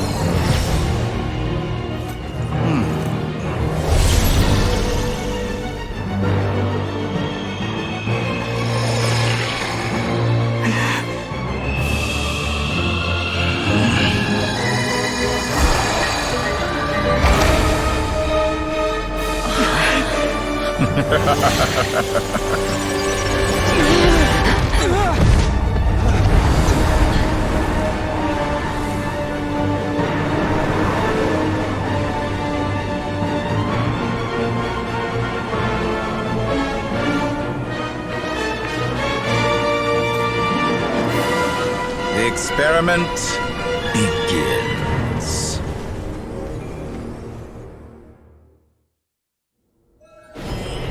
With the marrow of the three moons in my hand, behold the false moon's fall!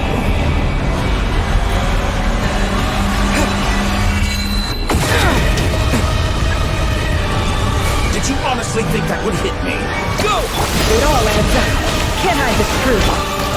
Be shackled! Observe. No more lies. How Seek dumb! within.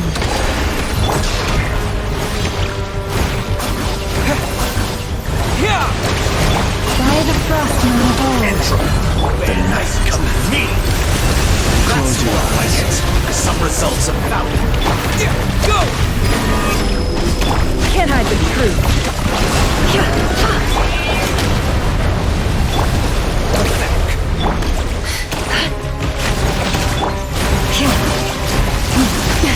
A grave transgression.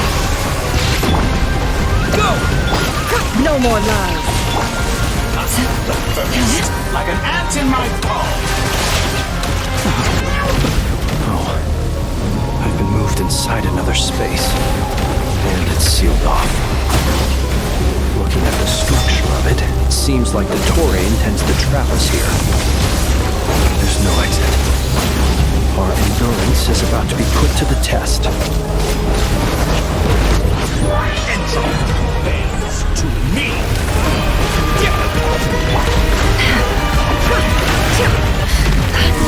It all adds up. Leave this place. Go! Can't hide the truth. With one heart, you cannot face me.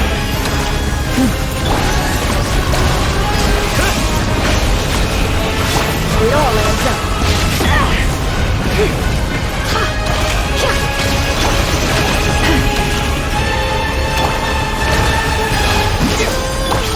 No more lies. Boris, protect us. Pathetic. Go!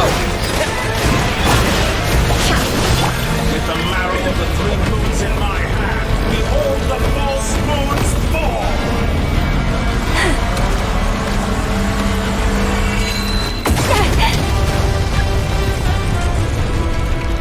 Tell me, where will you try scurrying off to next? Looks like Dottore has opted for a divide and conquer strategy. But we will not allow him to triumph. Now, I shall pray for our victory.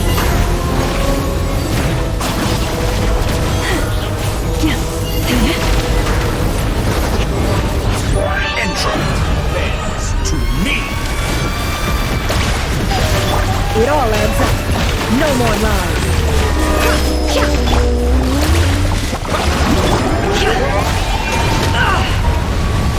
Can't hide the truth. The mystery unravels. Water jet!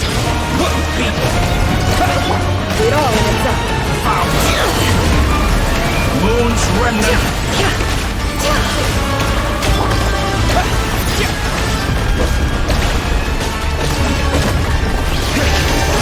No more lies. It all adds up.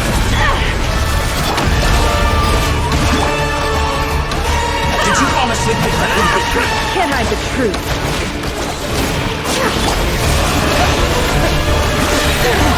Water jet! Wipe out! Be annihilated! That which cannot stand against me! What's this supposed to be? A knockoff version of the space Columbina got trapped in? There really is no way out. Who to see about that, Dottore?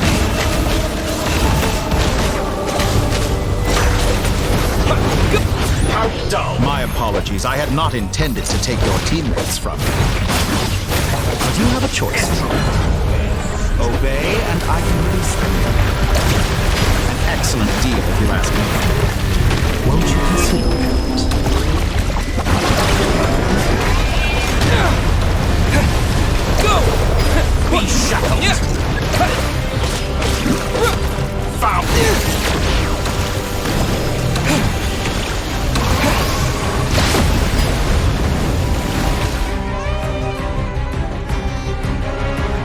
aware you've been working on some little tricks to surprise me with, but it appears that none of them have come to fruition. My guess would be that you're trying to bring Columbina back. But then, where is Sandrone? Or are you trying to buy time for her? I always found their friendship to be a curious phenomenon. Two highly incongruent personalities, and yet they share a deep connection. Speaking of Columbina, I once saw her as like a younger sister. We got along quite amicably while she was with the Fatui. But then one day she suddenly decided she would refuse to take part in any further experiments. To this day, I truly don't understand what I could have done to upset her so much. It's such a pity. I could have had a sister, a family. But alas, she grew to dislike me. You're not fit to be family to her. That I can't deny. So many people, all obsessed with playing out the same tired old dramas. This world is rotten to the core. And then there's you. You had every opportunity to reach the right conclusion. The thought of killing you off like this? But I maintain that I approached you in good faith, so I will offer you another chance. Will you work with me? You have until I count to 10 to make your choice. 1, 2, 3. Not in a million years.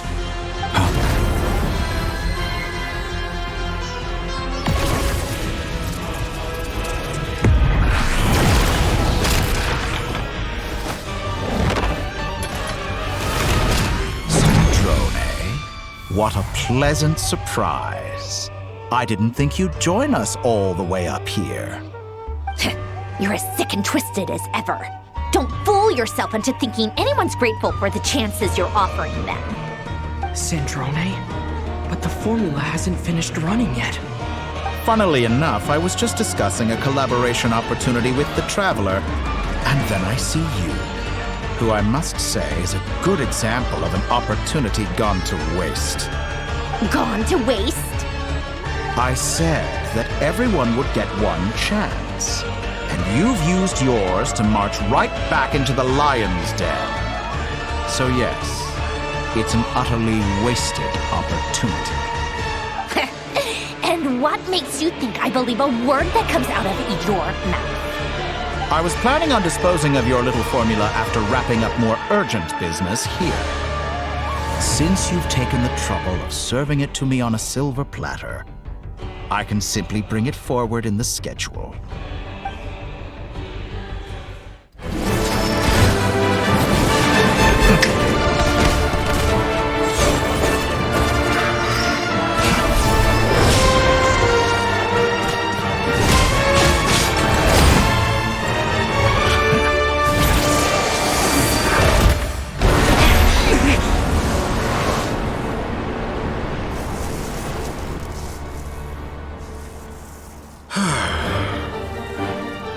Is this your life's work? This piece of trash?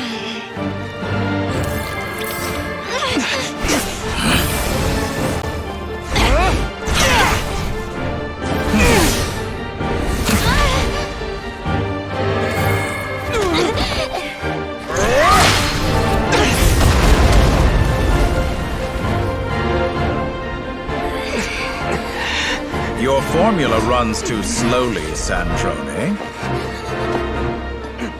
You put your hope for success on others instead of fighting dirty. That is why you have failed.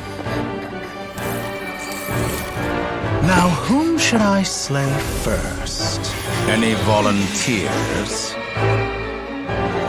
No one? How nice of you to leave the decision to me.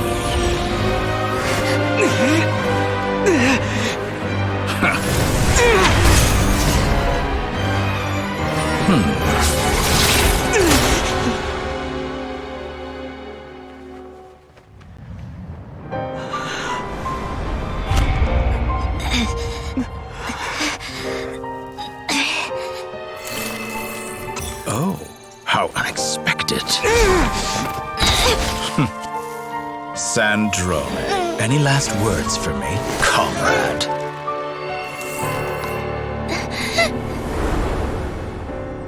Is there anything you wish for? Not really. But I've always known what I don't want. Go to hell, Dottore.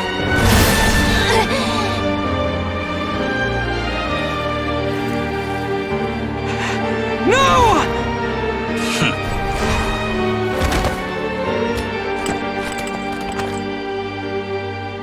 And now, you have failed.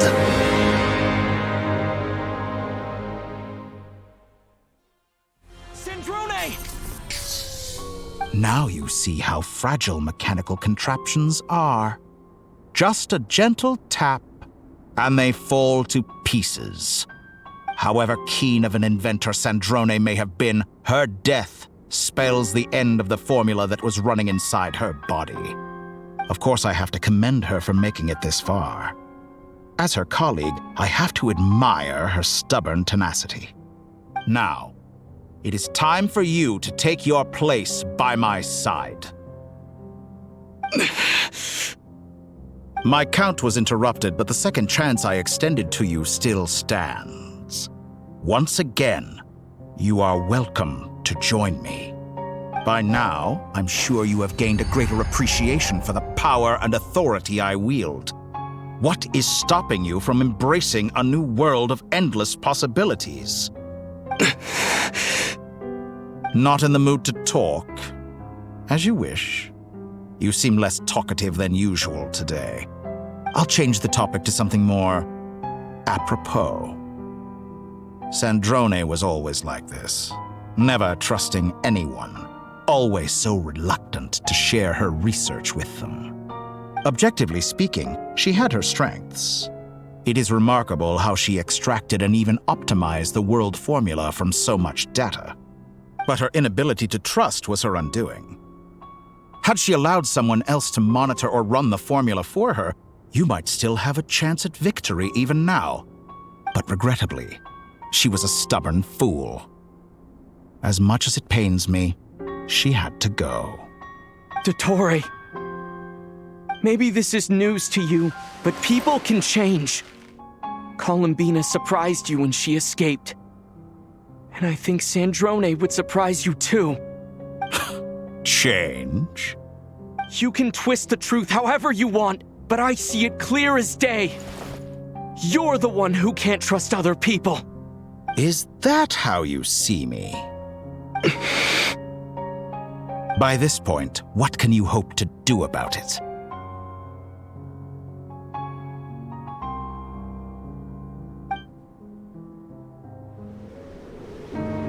It is pointless to fight on. You've already lost. Wrong. You can't win this, Dottore.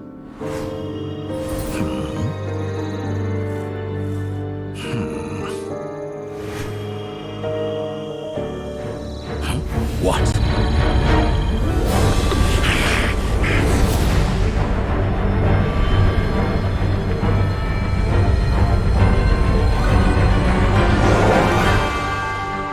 My formula can get us 90% of the way. It will connect you to Columbina. Then, I will bring the formula's output to the Traveler's side. For the last 10%, do whatever it takes. Just bring the moon down.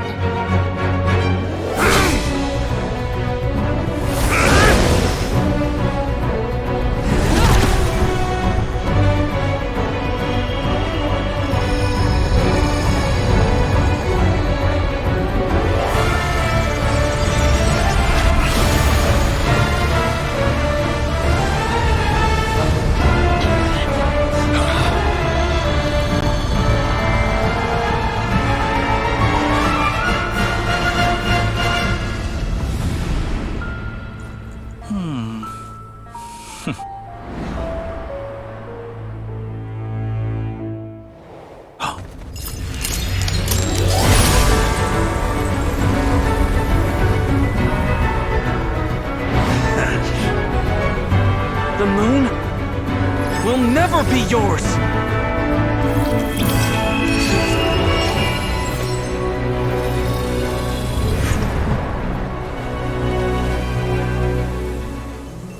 I turn my body into moonlight and pour it over Nodcry. My soul, I leave here to inform my future friends. Lastly, I will hide the Trilune Authority within the Frost Moon. And when my body, soul, and authority are reunited, finally... Columbina!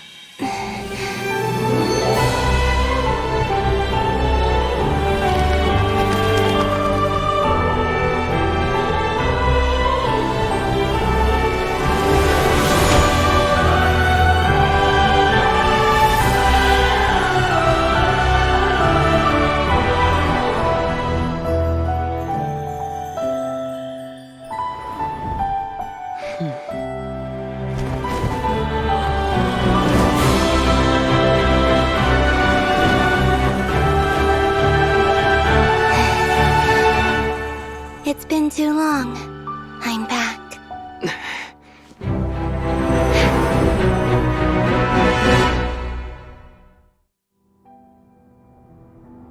Stay focused on the battle, Traveler. What a touching reunion. Though I personally find myself repulsed by the sight of weaklings huddled together for war. Now, you're quite finished patting yourselves on the back. Show me how long you can struggle before you drown. Look out, Columbina! Manipulate space itself! I know. Wait for the right moment. We'll strike together. Moon's remnant.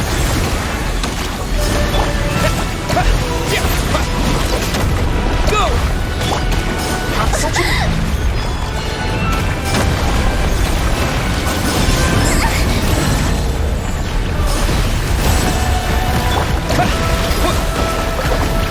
Water jet! Bombs away! I expected this Water jet! to last longer. All years teach you nothing. You cannot face me. Found. Go! Water jet!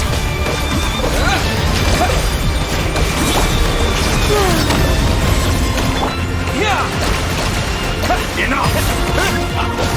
First, like an ant in my palm.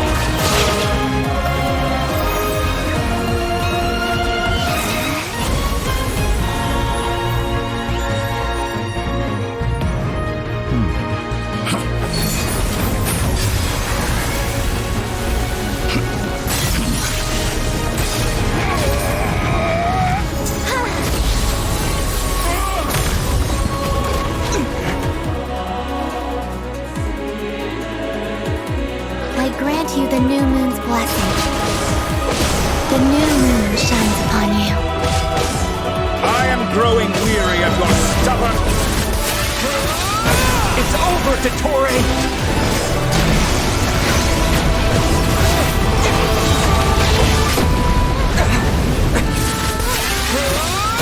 Time to... No longer must the world cower in the cold night. So close. I was so close. Let the moonlight dispel the darkness. Wallow in this rotten, decaying world. Everlasting as the moon.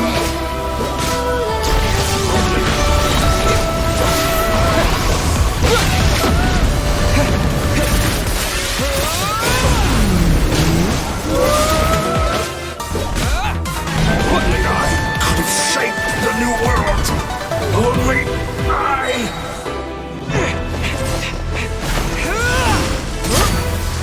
Willfully blind. How can you be so satisfied with your fate?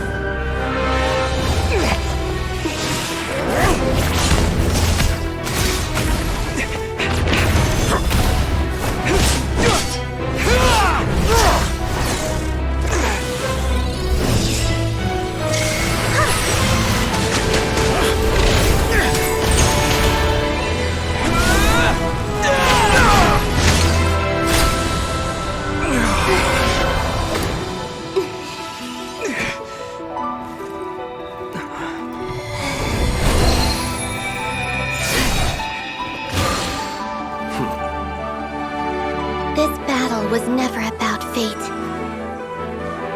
It's about friends, family, and the home you stole from them. So dull. Only the weak rely on each other for comfort. You shall see. Once I transcend fate, you will be nothing but fodder for my grand experiment! That will never happen.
No, this world is our home.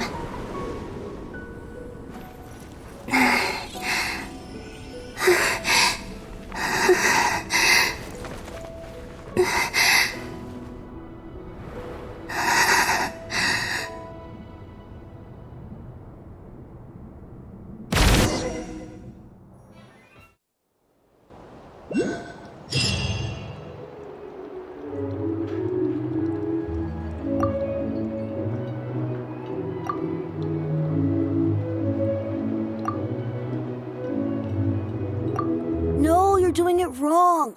The moon looks like this now. What are you drawing, children? The new moon, Mom. It looks different than before, doesn't it? Also... Can I go buy a sugar sculpture today? Please? Just one? All right. I suppose today is a special day after all. Almost like a festival. Extra, extra! Get the latest Nasha Express here! Post-disaster report! Nasha Town reborn beneath a new moon! The voyage begins today! The future looks bright thanks to the League. Want a copy? I knew things would be different.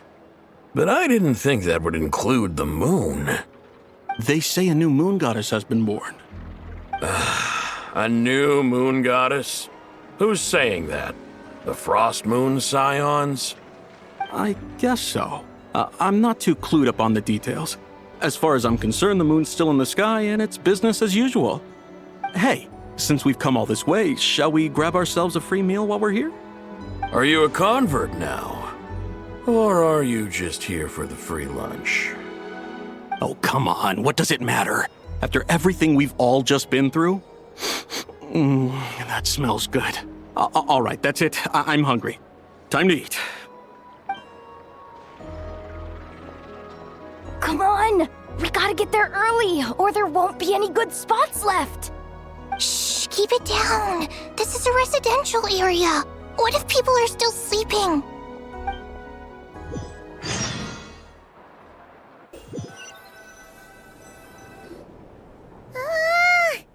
Why is it so noisy outside?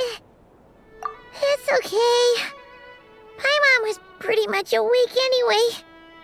It's been so long since we last had a chance to relax, huh? Feels like time is moving slower than usual. What about you? Did you rest well? Still winding down from everything that's happened? Or are you wondering how our friends are doing? Or is it about what Dotori said to you? Okay, if you say so. But don't push yourself, alright? Let Paimon know if you need to talk. What we just went through is a lot. It's totally normal if you need some time to get back in your groove. Lunatar disappeared after Columbina came back. Apparently, she was part of Columbina's soul or something. Still, Paimon kind of misses Lunatar somehow. But anyway, you did great. So did Paimon. We all worked our butts off to contain this disaster, and in the end, we made it. So, chin up, Traveler. You should be proud of yourself. Hey, don't poke fun. You should be glad that Paimon's growing as a person.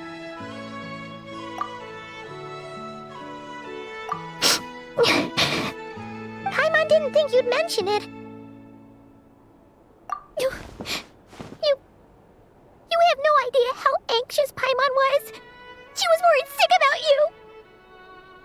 Well, if you really want to show Paimon you're sorry, you're gonna need to make it up to her.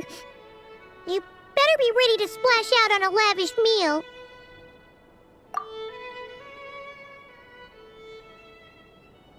Phew. Okay.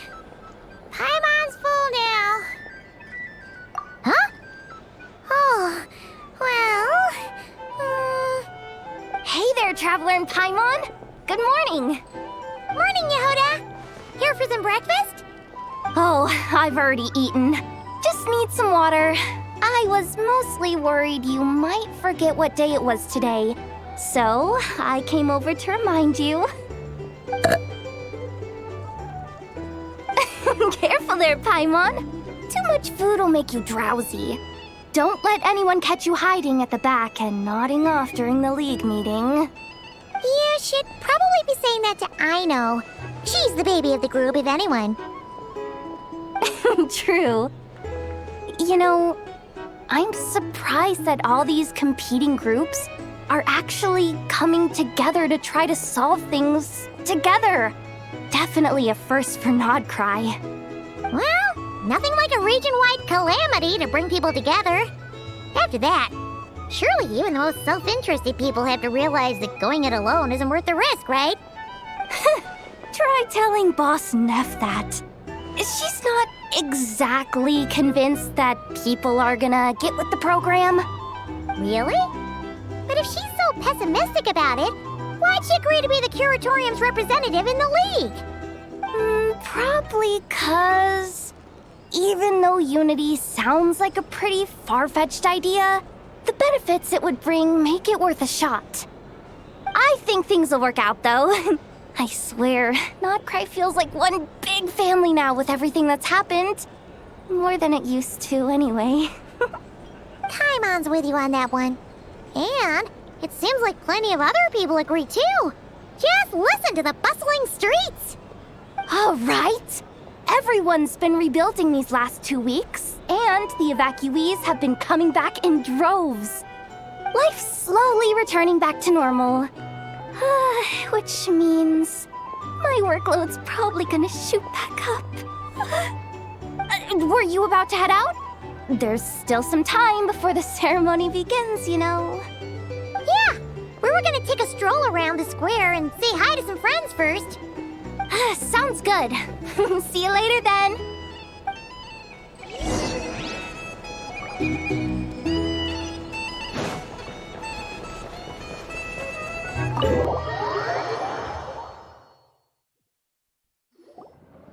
Please accept today's boon. Have a nice day. Are Paimon's eyes deceiving her? Or is that Inefa handing out food for the Frost Moon Scions? Hello there. Would you like a feast of the moon along with some snacks of the day? So, what's new, Inefa? It was only a few days ago when we last saw you, but it looks like you've joined the Frost Moon Scions in that time. And Aino too? What are you talking about, Paimon? We're just here to help. Duh. In the wake of the disaster, it's all hands on deck. We responded to Lama's request for support. At times like these, the smallest good deed can inspire others and help them through the hard days ahead. And we're using eggs and heating tubes to make that a reality. In true Kromkake Crab Shop style! Enough! Did you hear that? The Traveler said I did good. The Traveler! That's because it's true, I know. Proposal. If you can resist eating today's dessert, I will provide you with compliments, too. No way! Well, that proposal got shot down quickly. I need something to get me through the hard times too, you know. Mom! Yes, dear. Go right ahead. Excuse me. Could I take a photo with the robot lady? She helped us get safely out of Notcry, and she helped us get back home too. She's the best. Of course she is. And since I'm the whiz kid who built her, that makes me even better than best, right? But you stole my snacks though. Oops. Shall we move to the open space near the center? The view there is better. Thank you! Aren't you the better pick for this job, Flint? You underestimate yourself yet again, Master Ilua. Not at all. I rarely come by Nasha Town. I don't know any of the big shots here. All in good time. Socializing is a step-by-step journey. But you're much further ahead on that road, aren't you? You're not seeing the full picture. You know the truth now. My friends do not understand my habits. There is no question about it. The Lightkeepers need a representative in the League. Someone who is upright, cares about other people, and can realize their self-worth through group action. You say it like you wouldn't make the cut. I am most flattered that you think I would. Sigh a little less, Master Ilua, and have more faith in yourself. All the Lightkeepers agree that you're a very promising young man. That is precisely why Starshina and Nikita felt safe delegating such important work to you. I'm sure we all also agree that we would sooner die of dehydration than manage to wrangle anything out of you in a discussion. My apologies. I am not in the habit of bringing water with me when I go out. Whatever. I'll take the job. By the way, who else is part of this? Oh, it's quite the who's who of Notcry. There's the Moon Chanter of the Frostmoon Scions, the boss of the Curatorium of Secrets, a representative of the Voynich Guild, and even someone from the adorable Kromkake craft shop. I'm sure you will find speaking with them to be a genuine pleasure. If you say so. I've never done this work before, so I'm honestly a little scared of making mistakes. But I'll do it. Not only is it our duty as Lightkeepers, but because I want to make Notcry a more welcoming place. An admirable attitude to take. The beacons are lit, Ilua. We're but one step away from breaking through the blizzard. We have the chance to band together and build our shared homeland into an Elysium. This is unprecedented for Notcry. An opportunity not to be missed. Yeah. You're right. I'll do my best. Quite a few familiar faces have arrived. Let's go, shall we?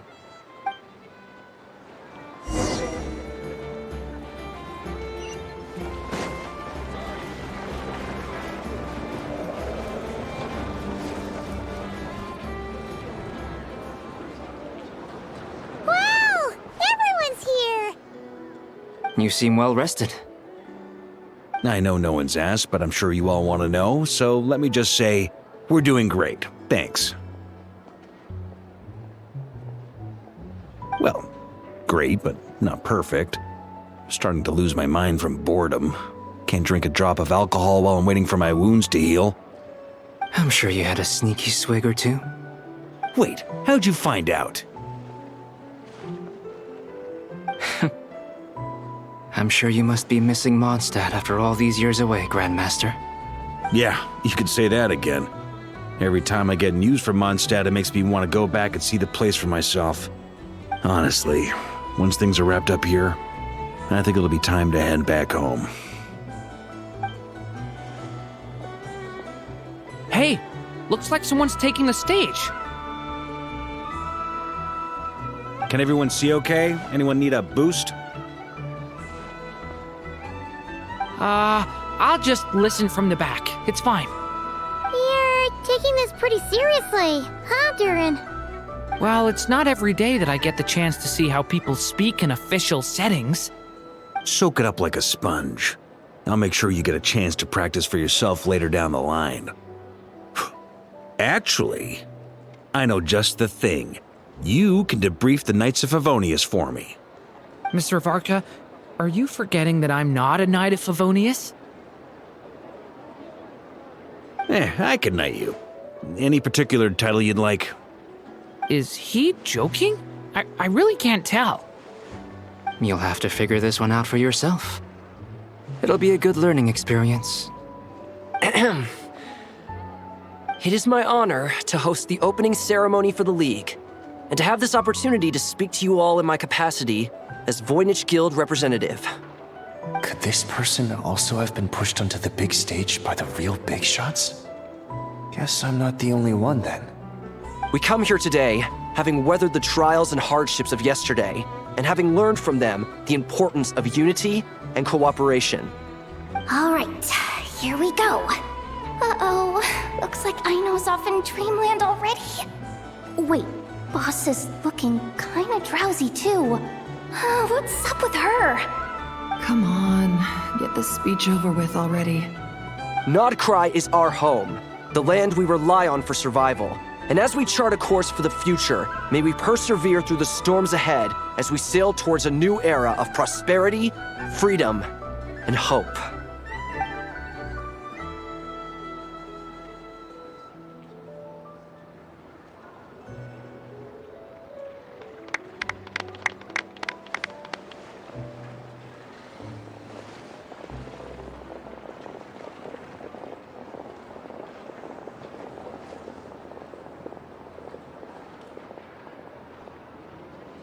Looks like we'll have more opportunities to travel in the future.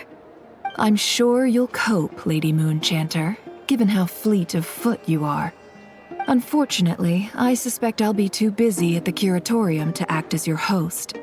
We have a busy schedule, not to mention an international network of contacts to manage. It'll be all right. I'll just check your schedule with Yehoda well in advance. And if she's not available, I can simply ask Ashru. You... So giving my employees extra workload isn't enough for you? You're really going to drag my cat into this too? I thought you'd approve. Aren't you forever increasing your employees' workloads? That's a bold statement. Are all the Frostmoon Scions feeling more audacious now that your moon goddess has returned?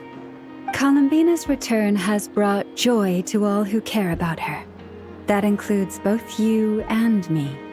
As for the Frostmoon Scions, we are learning how to thrive independently, without relying on the moon goddess. It is up to us to make our home a more livable place. Joining the League is one of the steps we are trying towards that end. I like the word try. It's nice and non-committal. You can opt out at any time and still say you tried. You don't see a bright future for the Frostmoon Scions? Or did you mean the League? I'm just not as optimistic as you. The Frostmoon Scions should count themselves lucky that they have a leader as stubborn and enterprising as you. But Nodcry's a big place, with all kinds of people. Most of them don't enjoy answering to a leader, or even listening to reason. Well, that's where you and your methods come in. Unless the Curatorium of Secrets is only here for appearances. For now, yes. And that won't change until this venture becomes worth my while. What would make it worth your while? Getting out more than I put in. Right now, I'd barely break even, but I'll grant that it's a good start for Nodcry. Then maybe it's worth a try. All right, you can stop now. Or do I have to join the Frost Moon Scions before you'll get off my back? You'd be very welcome to join us. Hey, you two! Congrats on all your hard work! What are you chatting about? Nefer was trying to dissuade me from adding to her employees' workload. Also, she's considering joining the Frost Moon Scions. Sorry, what? Your conversations are always the most interesting. Would you two care to join me for some tea before heading to your next destination?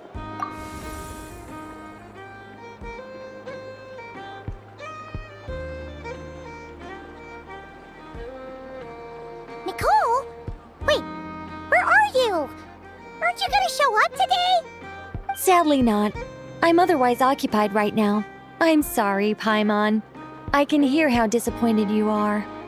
If it's any consolation, let me say that how things appear on the surface is a far cry from what they are at their core.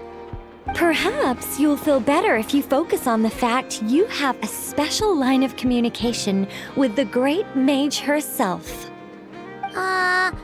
Okay? Has something happened? No, or not yet, anyway. Well, that's not ominous at all. Not for the time being. Just think of this as a general check-in to make sure this communication system is still running smoothly. Besides, it's good to chat once in a while if we want to maintain our friendship. You could have just said so. Paimon got all worked up for nothing. Still, the best friendships are built through face-to-face interaction, you know. It's never gonna stop being weird having tea with you when you're not there and just talking to thin air. All right, fair point. I'll bear that in mind for next time. Yeah. Any update on that crisis at the world's borders? Alice just informed me that they had their work cut out for them. And now everyone's thoroughly exhausted.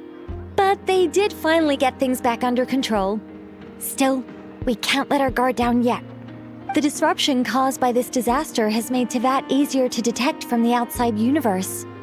She plans to wait for things to stabilize, then reschedule her Mondstadt vacation plans.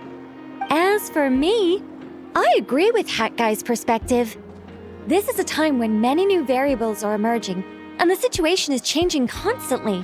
Plus, most of this change is for the worse. We have to remain vigilant and ensure that the embers of chaos are not rekindled. I did notice that the energy in Nodcry changed somewhat after the War of Funerary Flame, but since it was still aligned with the Light Realm, I never gave it a second thought. It looks like I'll have to examine the connections between phenomena I observe more closely in the future. Just doing my duty. It's more or less second nature by now. Of course. To give you the full picture, I'd have to start with the substance from which angels were formed. Never mind. Paimon's right. Showing off my knowledge would be much more satisfying in person. By the way, you did receive the gifts from the Hexen Circle, yes? I'm not trying to claim credit or anything, but my pride demands that I at least mention it. They're quite similar to the protective talisman that Alice gave Dory, but with some very special enhancements. Oh! So that's what kept our friends safe when Dory trapped them. Indeed. We went to great lengths to make sure they were invisible to his eyes. I'm so happy they came in handy. Still, not fishing for gratitude, by the way. I just want you to be aware that sometimes your friends may be protecting you in ways you cannot perceive. Anyway, I'll contact you if anything else crops up. If not, you know what they say, no news is good news. Oh, my angelic instincts are tingling. They say you should head to the docks next. Your friends are about to board their ship home. When the winds of freedom blow too strong, we're in for a storm.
You're here. You're here too, Hat Guy! Are you heading back together? No. I'm bound for Sumeru, and she for Fontaine. We just happened to cross paths at the harbor. Everything seems fine. Sandrone may have an abominable temper, but she's always been very responsible with important calculations, and things entrusted to her by valued friends. You always speak as if you know us inside out, Mr. Hat Guy. Maybe I'm just a good judge of character. I certainly hope that's all there is to it. Regardless, you have been a significant help in this matter. For that, you have my gratitude. I didn't do anything special. Sandrone's the one who completed a seemingly impossible formula and turned the tide of the entire battle, even giving her life in the process. She's the one we should be thanking. Even we were unaware that Sandrone had hidden the real formula inside Polonia's body. She managed to fool Dottore into thinking the formula was running in her system by installing an identical-looking decoy within her. She probably realized that she didn't have the strength to stop Dottore. But this way, she could at least get him to lower his guard. She always worked like that. Always had a backup plan. Well, that's why I'm traveling to Fontaine. She made a request of me long ago, and the time has come to fulfill it. Think of it as her will. She said that should she ever fail in a mission, she'd like me to deliver her core and Polonia's to the Fontaine Research Institute. She also mentioned that she had made arrangements for people there to set her affairs in order. Some of her personal effects, such as her notes, were left to me. I've decided to take them back to the House of the Hearth, for safekeeping primarily, but also as mementos, I suppose. However, there is one book among them that I'd like to leave in your care. I'll have someone deliver it to your residence at the flagship at a later date. No, I was specifically warned not to tell her. This is her last wish, and I will abide by it. I can only hope so, but none of us here can know for certain. I bade farewell to Columbina earlier today. As promised, she turned the iridescent moon's marrow over to me. She spent a long time with Sandrone's body, saying her goodbyes. Oh, is she alright? Sandrone's passing has left a great wound in all of our hearts. It will take time to heal, but Columbina surprised me. She offered me some words of comfort before I departed. Despite being grief-stricken herself, she showed an awareness of the feelings of others around her. She never used to act like this. Clearly, she has grown. And I suspect that we have you to thank for much of the change we are seeing in her. After these recent events, the Tsaritsa has revoked the Pale Star Edict. Snezhnaya now realizes that the arrest warrant for Columbina was just a ploy by Dottore, who coveted her powers. I shall return to Nodcry to see her as soon as I find the time. I hope that from now on, she too will explore more of the world. Columbina Hyposelenia's journey is only beginning. My ship is here. Traveler, Paimon, we shall meet again. You too, Hat Guy. What are you still bumming around for? Isn't Columbina waiting for you? I thought today was the day you'd agree with her to go find out the truth about your sibling. You're afraid you won't like the truth when you see it. Well, this is new. I was starting to think that nothing could scare you. Don't say that! Wouldn't you be if you were in this situation? Fair point. But I'd say I have more experience facing up to unpleasant truths than the Traveler. They say blood's thicker than water. I know how much you need your family back. More than you need any of your friends. And I'm sure that all your real friends understand that too. No matter what the truth turns out to be, They will stick by you and support you, whatever decision you make. Finding the truth is important. But more important still is what you choose to do once you've found it. At least, that's the life lesson I've learned from my experience, grappling with the truth. What? Now that Dottoro's dead and gone? A little, I guess. But it hasn't solved everything. Maybe I regret not getting to end his life with my own hands. Or maybe it's something else. But for whatever reason, I still feel like I have a chip on my shoulder. Either way, I'm going back to Sumeru. Lesser Lord Kusanali is gonna need help dealing with all the chaos Dottori left in his wake. Not just from this incident, but everything he did in the past, too. You should continue with your journey, as you've always done. Who knows? Maybe we'll meet again someplace else. So, what should we do now? If you want to explore a bit more to steady those nerves, Paimon's game! After all, when Columbina said she knew where your ship was hidden, Paimon promised to give you two some alone time with the truth. It hasn't been all that long since we were last apart, sure, but with Columbina there, Paimon's sure things will be just dandy. Ain't no biggie. Paimon might be all about that food and fun, but she knows how to do right by people. Paimon's sure you'd prefer to digest the news about your sister in peace. But, no matter what you see, just know you can share it with Paimon. Of course, as long as it's not super private. If you can't make sense of something, let's give it some thought together. And even if we both can't figure it out, Paimon can at least treat you to a nice meal. Glad to hear it. Feel better now? Alrighty. Next up, time to meet with Columbina.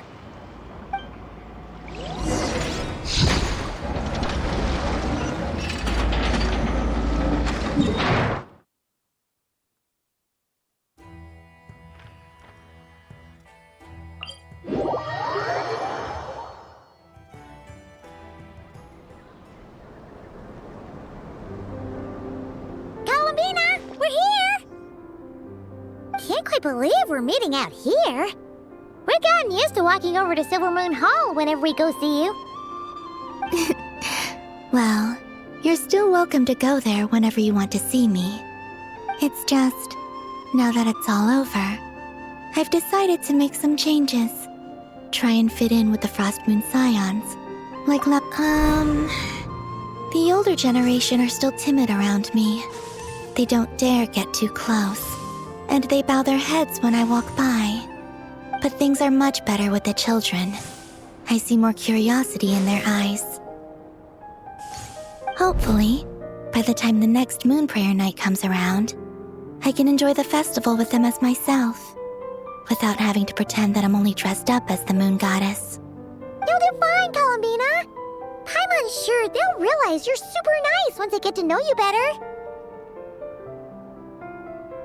You really think so? When we first met, you thought I was a little up in the clouds. We were just starting out then, come on! So Alba told you, huh? I'm only teasing. I know that I have you to thank for pulling me back down to solid ground.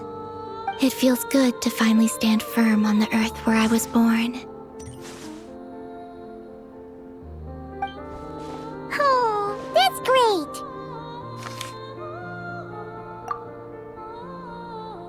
Thank you. I'll make sure not to lose it this time. Well then, are you ready? Lumine, what happened to our spaceship back then? Why did you leave? It's time to learn the truth at last. Ready as I'll ever be.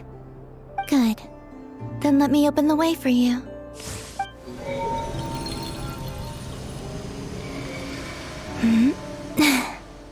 Where does this lead? To our shared destination. Huh? Do you remember me telling you about my missing prologue back when we just met? I said that my story began on the moon. But while I was inside the moon's reflection, I realized that my prologue was really hidden in the future. I just had yet to discover it at that point. The story of the time before I was born was in fact the story of my distant future. It's truly fascinating. But when I obtained the Trilunar Authority and returned to our present reality, I sensed something I hadn't expected. Your prologue. So you mean... Yes, your spaceship. All this time, it has been hidden on the frost moon, which lay beyond the sky. The great ruler of the firmament. The heavenly principles. Wait, them? Why would they do that? I don't know. Perhaps your ship contains something that is incompatible with Teyvat. Or something that cannot be known. Oh, did I pick a bad time to say this? I know it must have been hard to work up the courage to do this. Maybe I should have waited until you were on the moon, with no chance to back out. That would have been kind of mean, you know.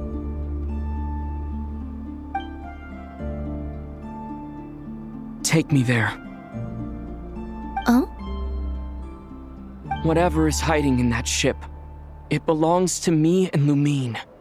Those memories belong to us. No one else has the right to decide whether I should or shouldn't know about it. Not even the heavenly principles. Very well. Then let's go. You two take care, alright? And don't forget to come back soon! Rest assured, Paimon. We will. Traveler, after you. Thinking about the story that we'll find hidden on the moon? Yes, and hoping that it has a happy ending. Stories like that don't exist, you know? You don't believe in happy endings? I don't believe in endings.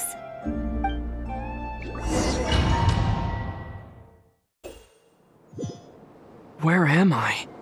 This is the pathway I built between Teyvat and the Frost Moon. The moon is very far away from us, so it could be a long journey.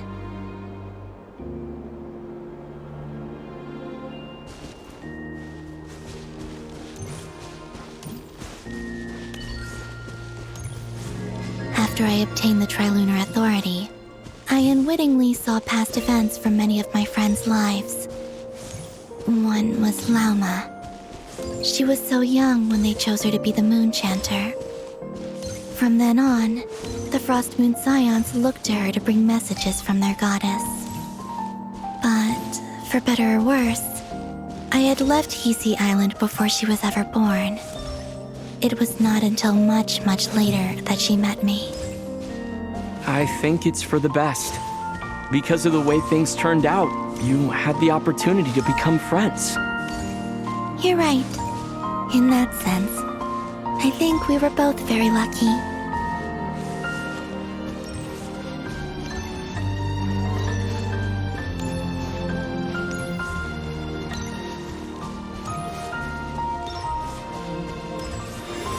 Oh, and about that mage, Nicole. I only recently learned that she has lived in Teyvat since the time of the Three Moon Sisters. The Moon Goddesses always had a good relationship with the angels. I suppose our friendship continues that tradition.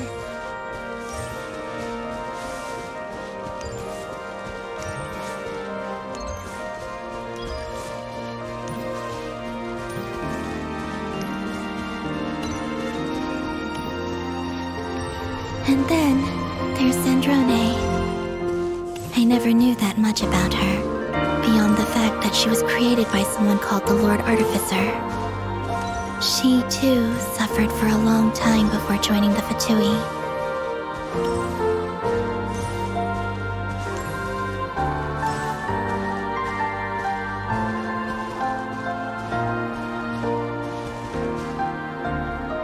How I wish I could talk to her again, even if only to hear her say nasty things to me.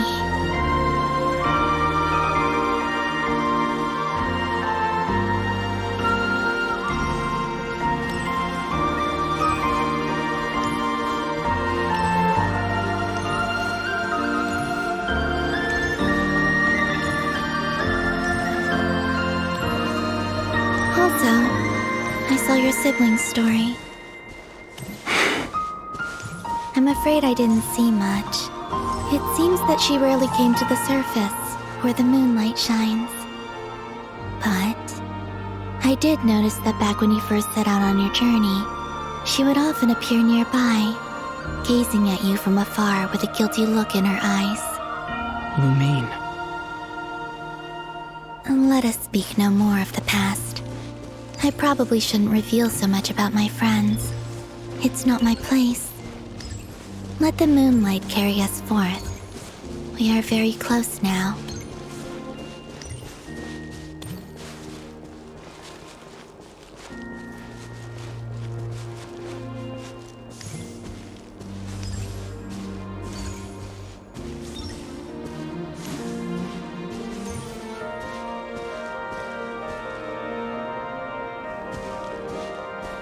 After this, I'd like to bring some kuhenki to the moon as well. If they're willing, of course. What about your other friends? Will you bring them to visit too? Certainly. But I'll need to tidy the place up first.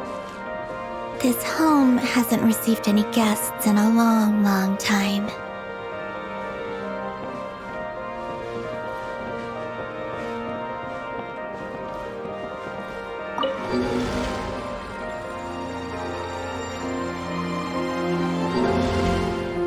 I remember writing something similar with you on Moon Prayer Night. I believe it was called... Dodoko's Whirligig. Yes, that was it. You asked me if I was afraid to return to the moon, and I said that I was. The idea that I had gained something precious, only to lose it so quickly. That frightened me. But I'm not afraid anymore. Besides, this time, we're traveling together.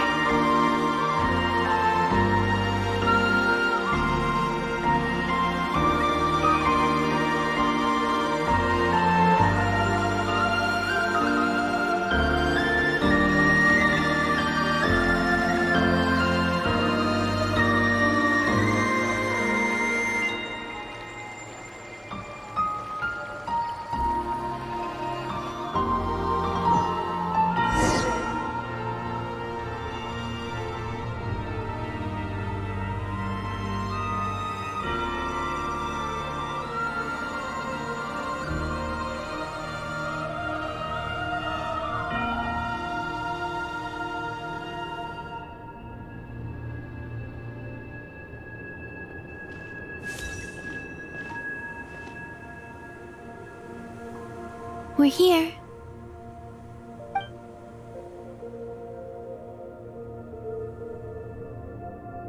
Over there.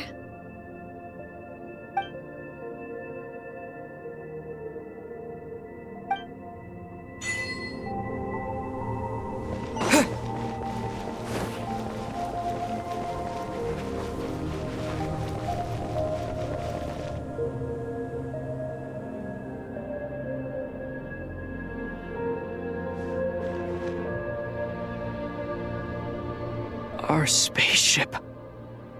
It's huge. I suppose that the moon is the only place one could hide it.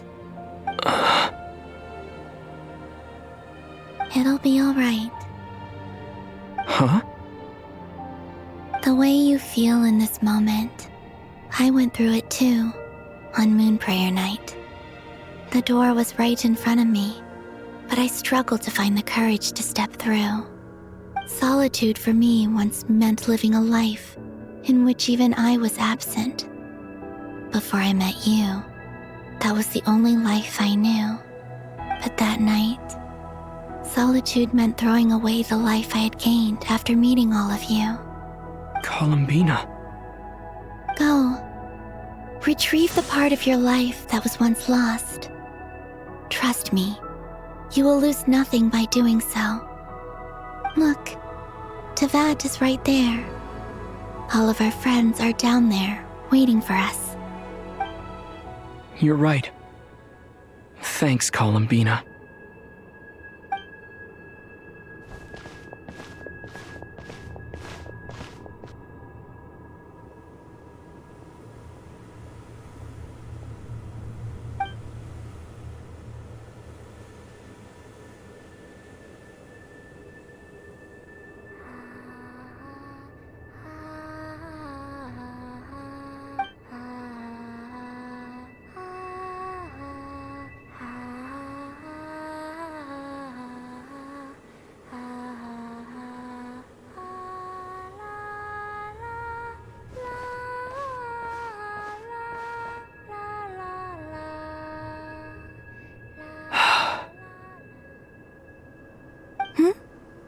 Finished? Yeah. Why did you take your eye mask off? Well, since my return, I've decided to take more opportunities to see the world with my own eyes. Besides, I've always wondered how Teyvat looks from the moon. And what do you think? It's beautiful. I could spend a whole day here just gazing at it. What about you? What do you think of the truth you found? I haven't looked at another person's expression in a long time, but I think yours is saying it was neither good nor bad. Keep this up, and it won't be long before you give Nephra a run for her money.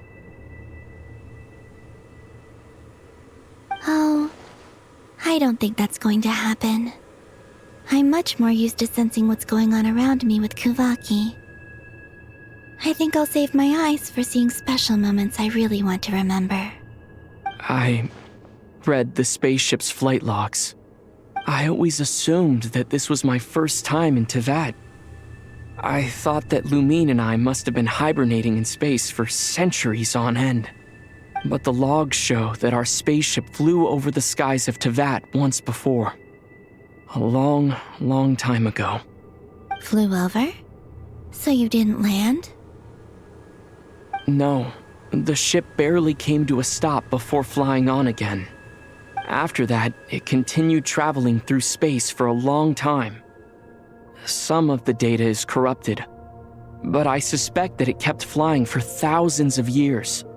It was only after that that the ship made a forced landing in Nodcry. When Lumine found me, she came from outside the ship. Could this mean that she left the ship long before I did? Maybe even during our first pass over Teyvat. Are you alright?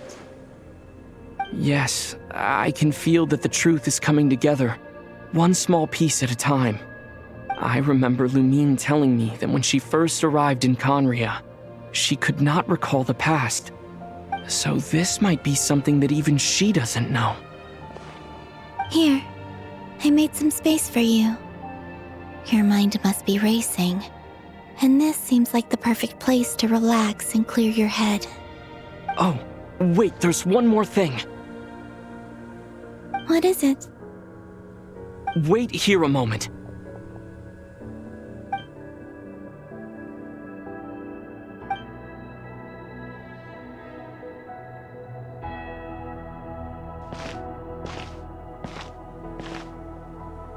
Hey, Columbina.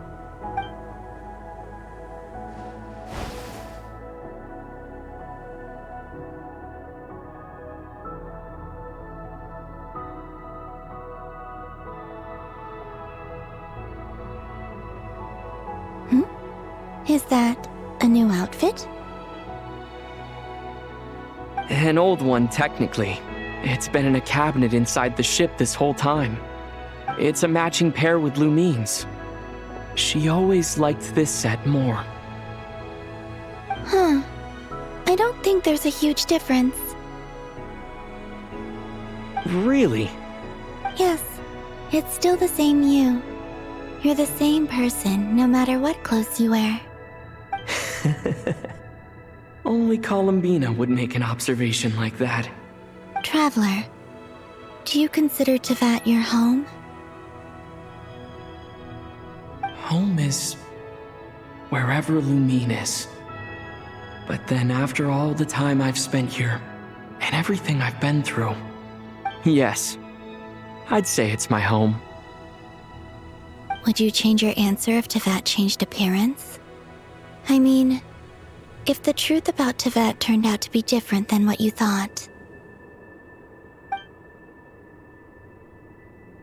I don't know, but I don't think so. The truth is not what matters most to me about Tevat. When I was first born, I longed for a home. And when you get something before you're mature enough to understand the world, you just take it at face value. I thought that a home was a transaction. You give me what I want, and I'll do the same for you. But you and your friends taught me what a true home should look like. You never asked for anything, yet you gave so generously to me. That's because your friendship matters to us. It was worth it. In the past, I thought that my birth in Nodcry must have been a mistake. But after journeying to the distant past where the story began, I realized that it was I who chose Nodcry to be my future home. Now, I am glad that I made that choice. I'm sure your friends are just as glad. In fact, I intend to make the same choice today as I did back then. What do you mean? Well, I've given the Eternal Moon's Marrow to Lauma, and the Iridescent Moon's Marrow to Arlecchino. And now, I shall return my Kuvagi to Nodcry again, that it may continue to protect my chosen home. Wait, but what about your body? Oh, are you worried that I'll disappear again? I won't. Not this time. The Frost Moon has now entered the false sky, and I am the Tri-Lune Goddess. I am only returning to Nodcry the part of me that it needs. I am giving what I can, because my home is worth it. Oh, and I have something for you, too. For me? Yes. Come closer.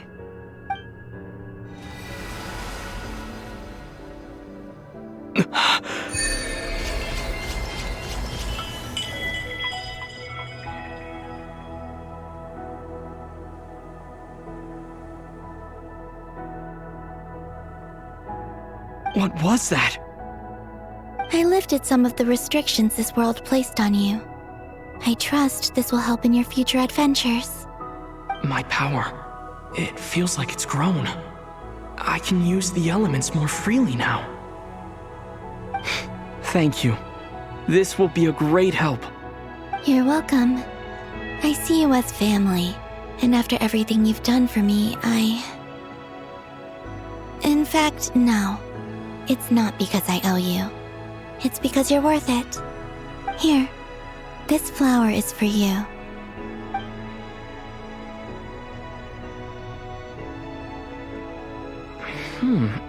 Isn't this a moon prayer blossom?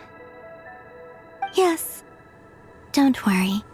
You will never see these flowers lose their color again. I'm finally discovering the joy of giving. How I wish I'd learned this sooner. Hey, better late than never. What are you thinking about now? Why don't you take a guess? You get one shot. I don't think I'll get it in one guess. But I'm sure it's a happy thought. That's kind of a sneaky answer. I can't say you got it wrong. Down into that, the moon seems so far away. I felt it might always lie beyond my reach. But on the moon, everything feels so close by. The haze that once enshrouded the skies has finally been dispersed. I feel like a traveler on a winter's night, starting a new chapter in my tale by the warmth of a bonfire. I don't have a lot of luggage, but I do have a lot of hope for the future. Well, what's next? Next? To start with, I want to stay here just a little longer. After that, let's return home and continue our journey.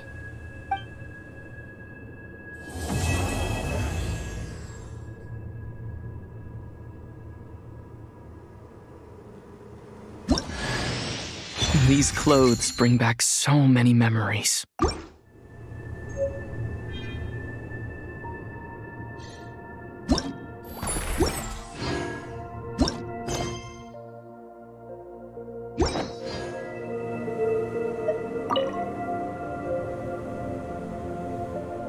The journey goes on, for you and for me.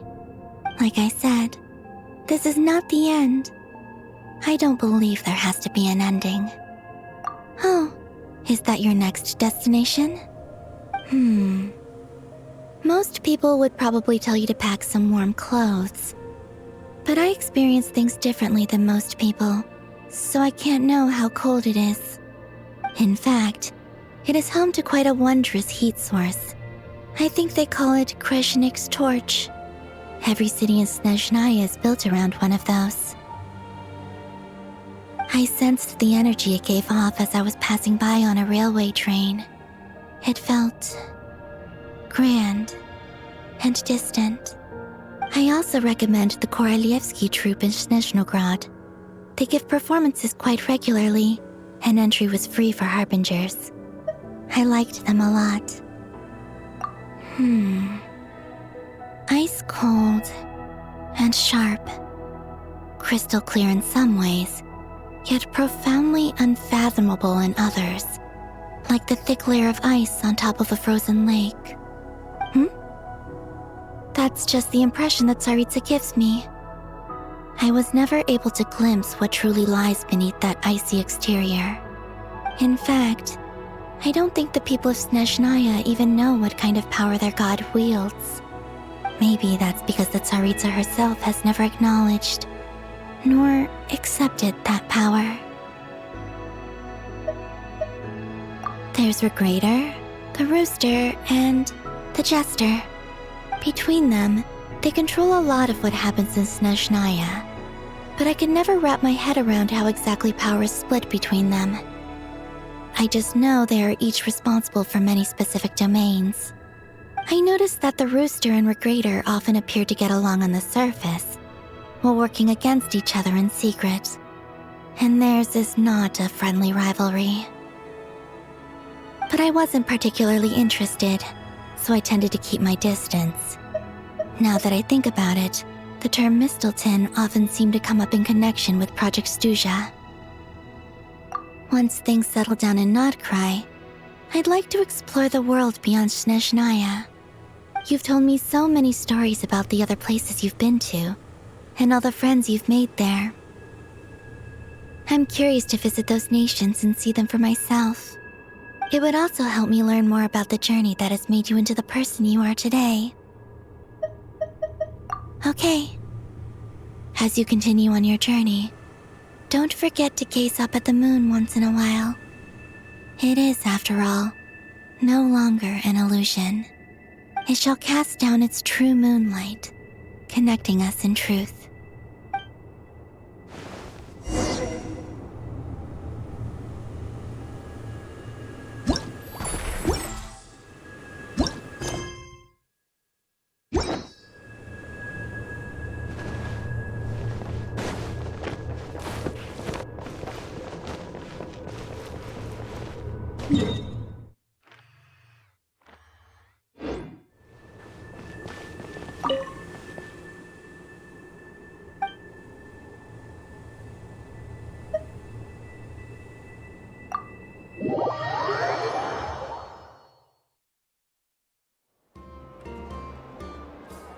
To Jean, acting Grand Master of the Knights of Favonius. This preamble is such a pain to write. It's probably high time we got rid of this acting business. I trust that Dern has updated you all on recent events. Hope we didn't worry you too much. The good news is, we managed to come together and put a stop to the Doctor's evil schemes. With that, I think it's safe to say that Notcry is finally out of the woods. As for the Fatui, not counting the Damselette, aka the Moon Goddess, who has left their organization, we found ourselves allied in this instance with both the Knave and Marionette. May she rest in peace. As ever, we find ourselves better off for making friends rather than enemies. But until we can ascertain the Tsaritsa's true intentions, the future remains uncertain. In a short while... Wait. How am I meant to surprise everyone if I tell them in a letter that I'm heading home? Well, that would be a huge waste. Okay, got it. I will begin sending the expeditionary team back home in waves. I'm sure they'll be able to answer any questions you still have. I hope they won't gloss over the details of my many heroic deeds. But if they do, I'm sure it'll be because they're just too exhausted from the long journey. I think of Mondstadt daily. Please give everyone my best regards. P.S. The honorary knight went above and beyond this time. Are there any other honors we can give him? I'll leave it with you. P.P.S. Please be extra nice to Klee for the foreseeable future. I cashed in on the last favor that the Hexen Circle owed us, so we need to earn some more goodwill. If there's any serious problems, feel free to stick me in solitary confinement when I get back. I'll do the time for her. Whew. And that, as they say, is all she wrote. End of an era. And with the moon shining down brighter than ever, I think everyone is going to sleep well tonight.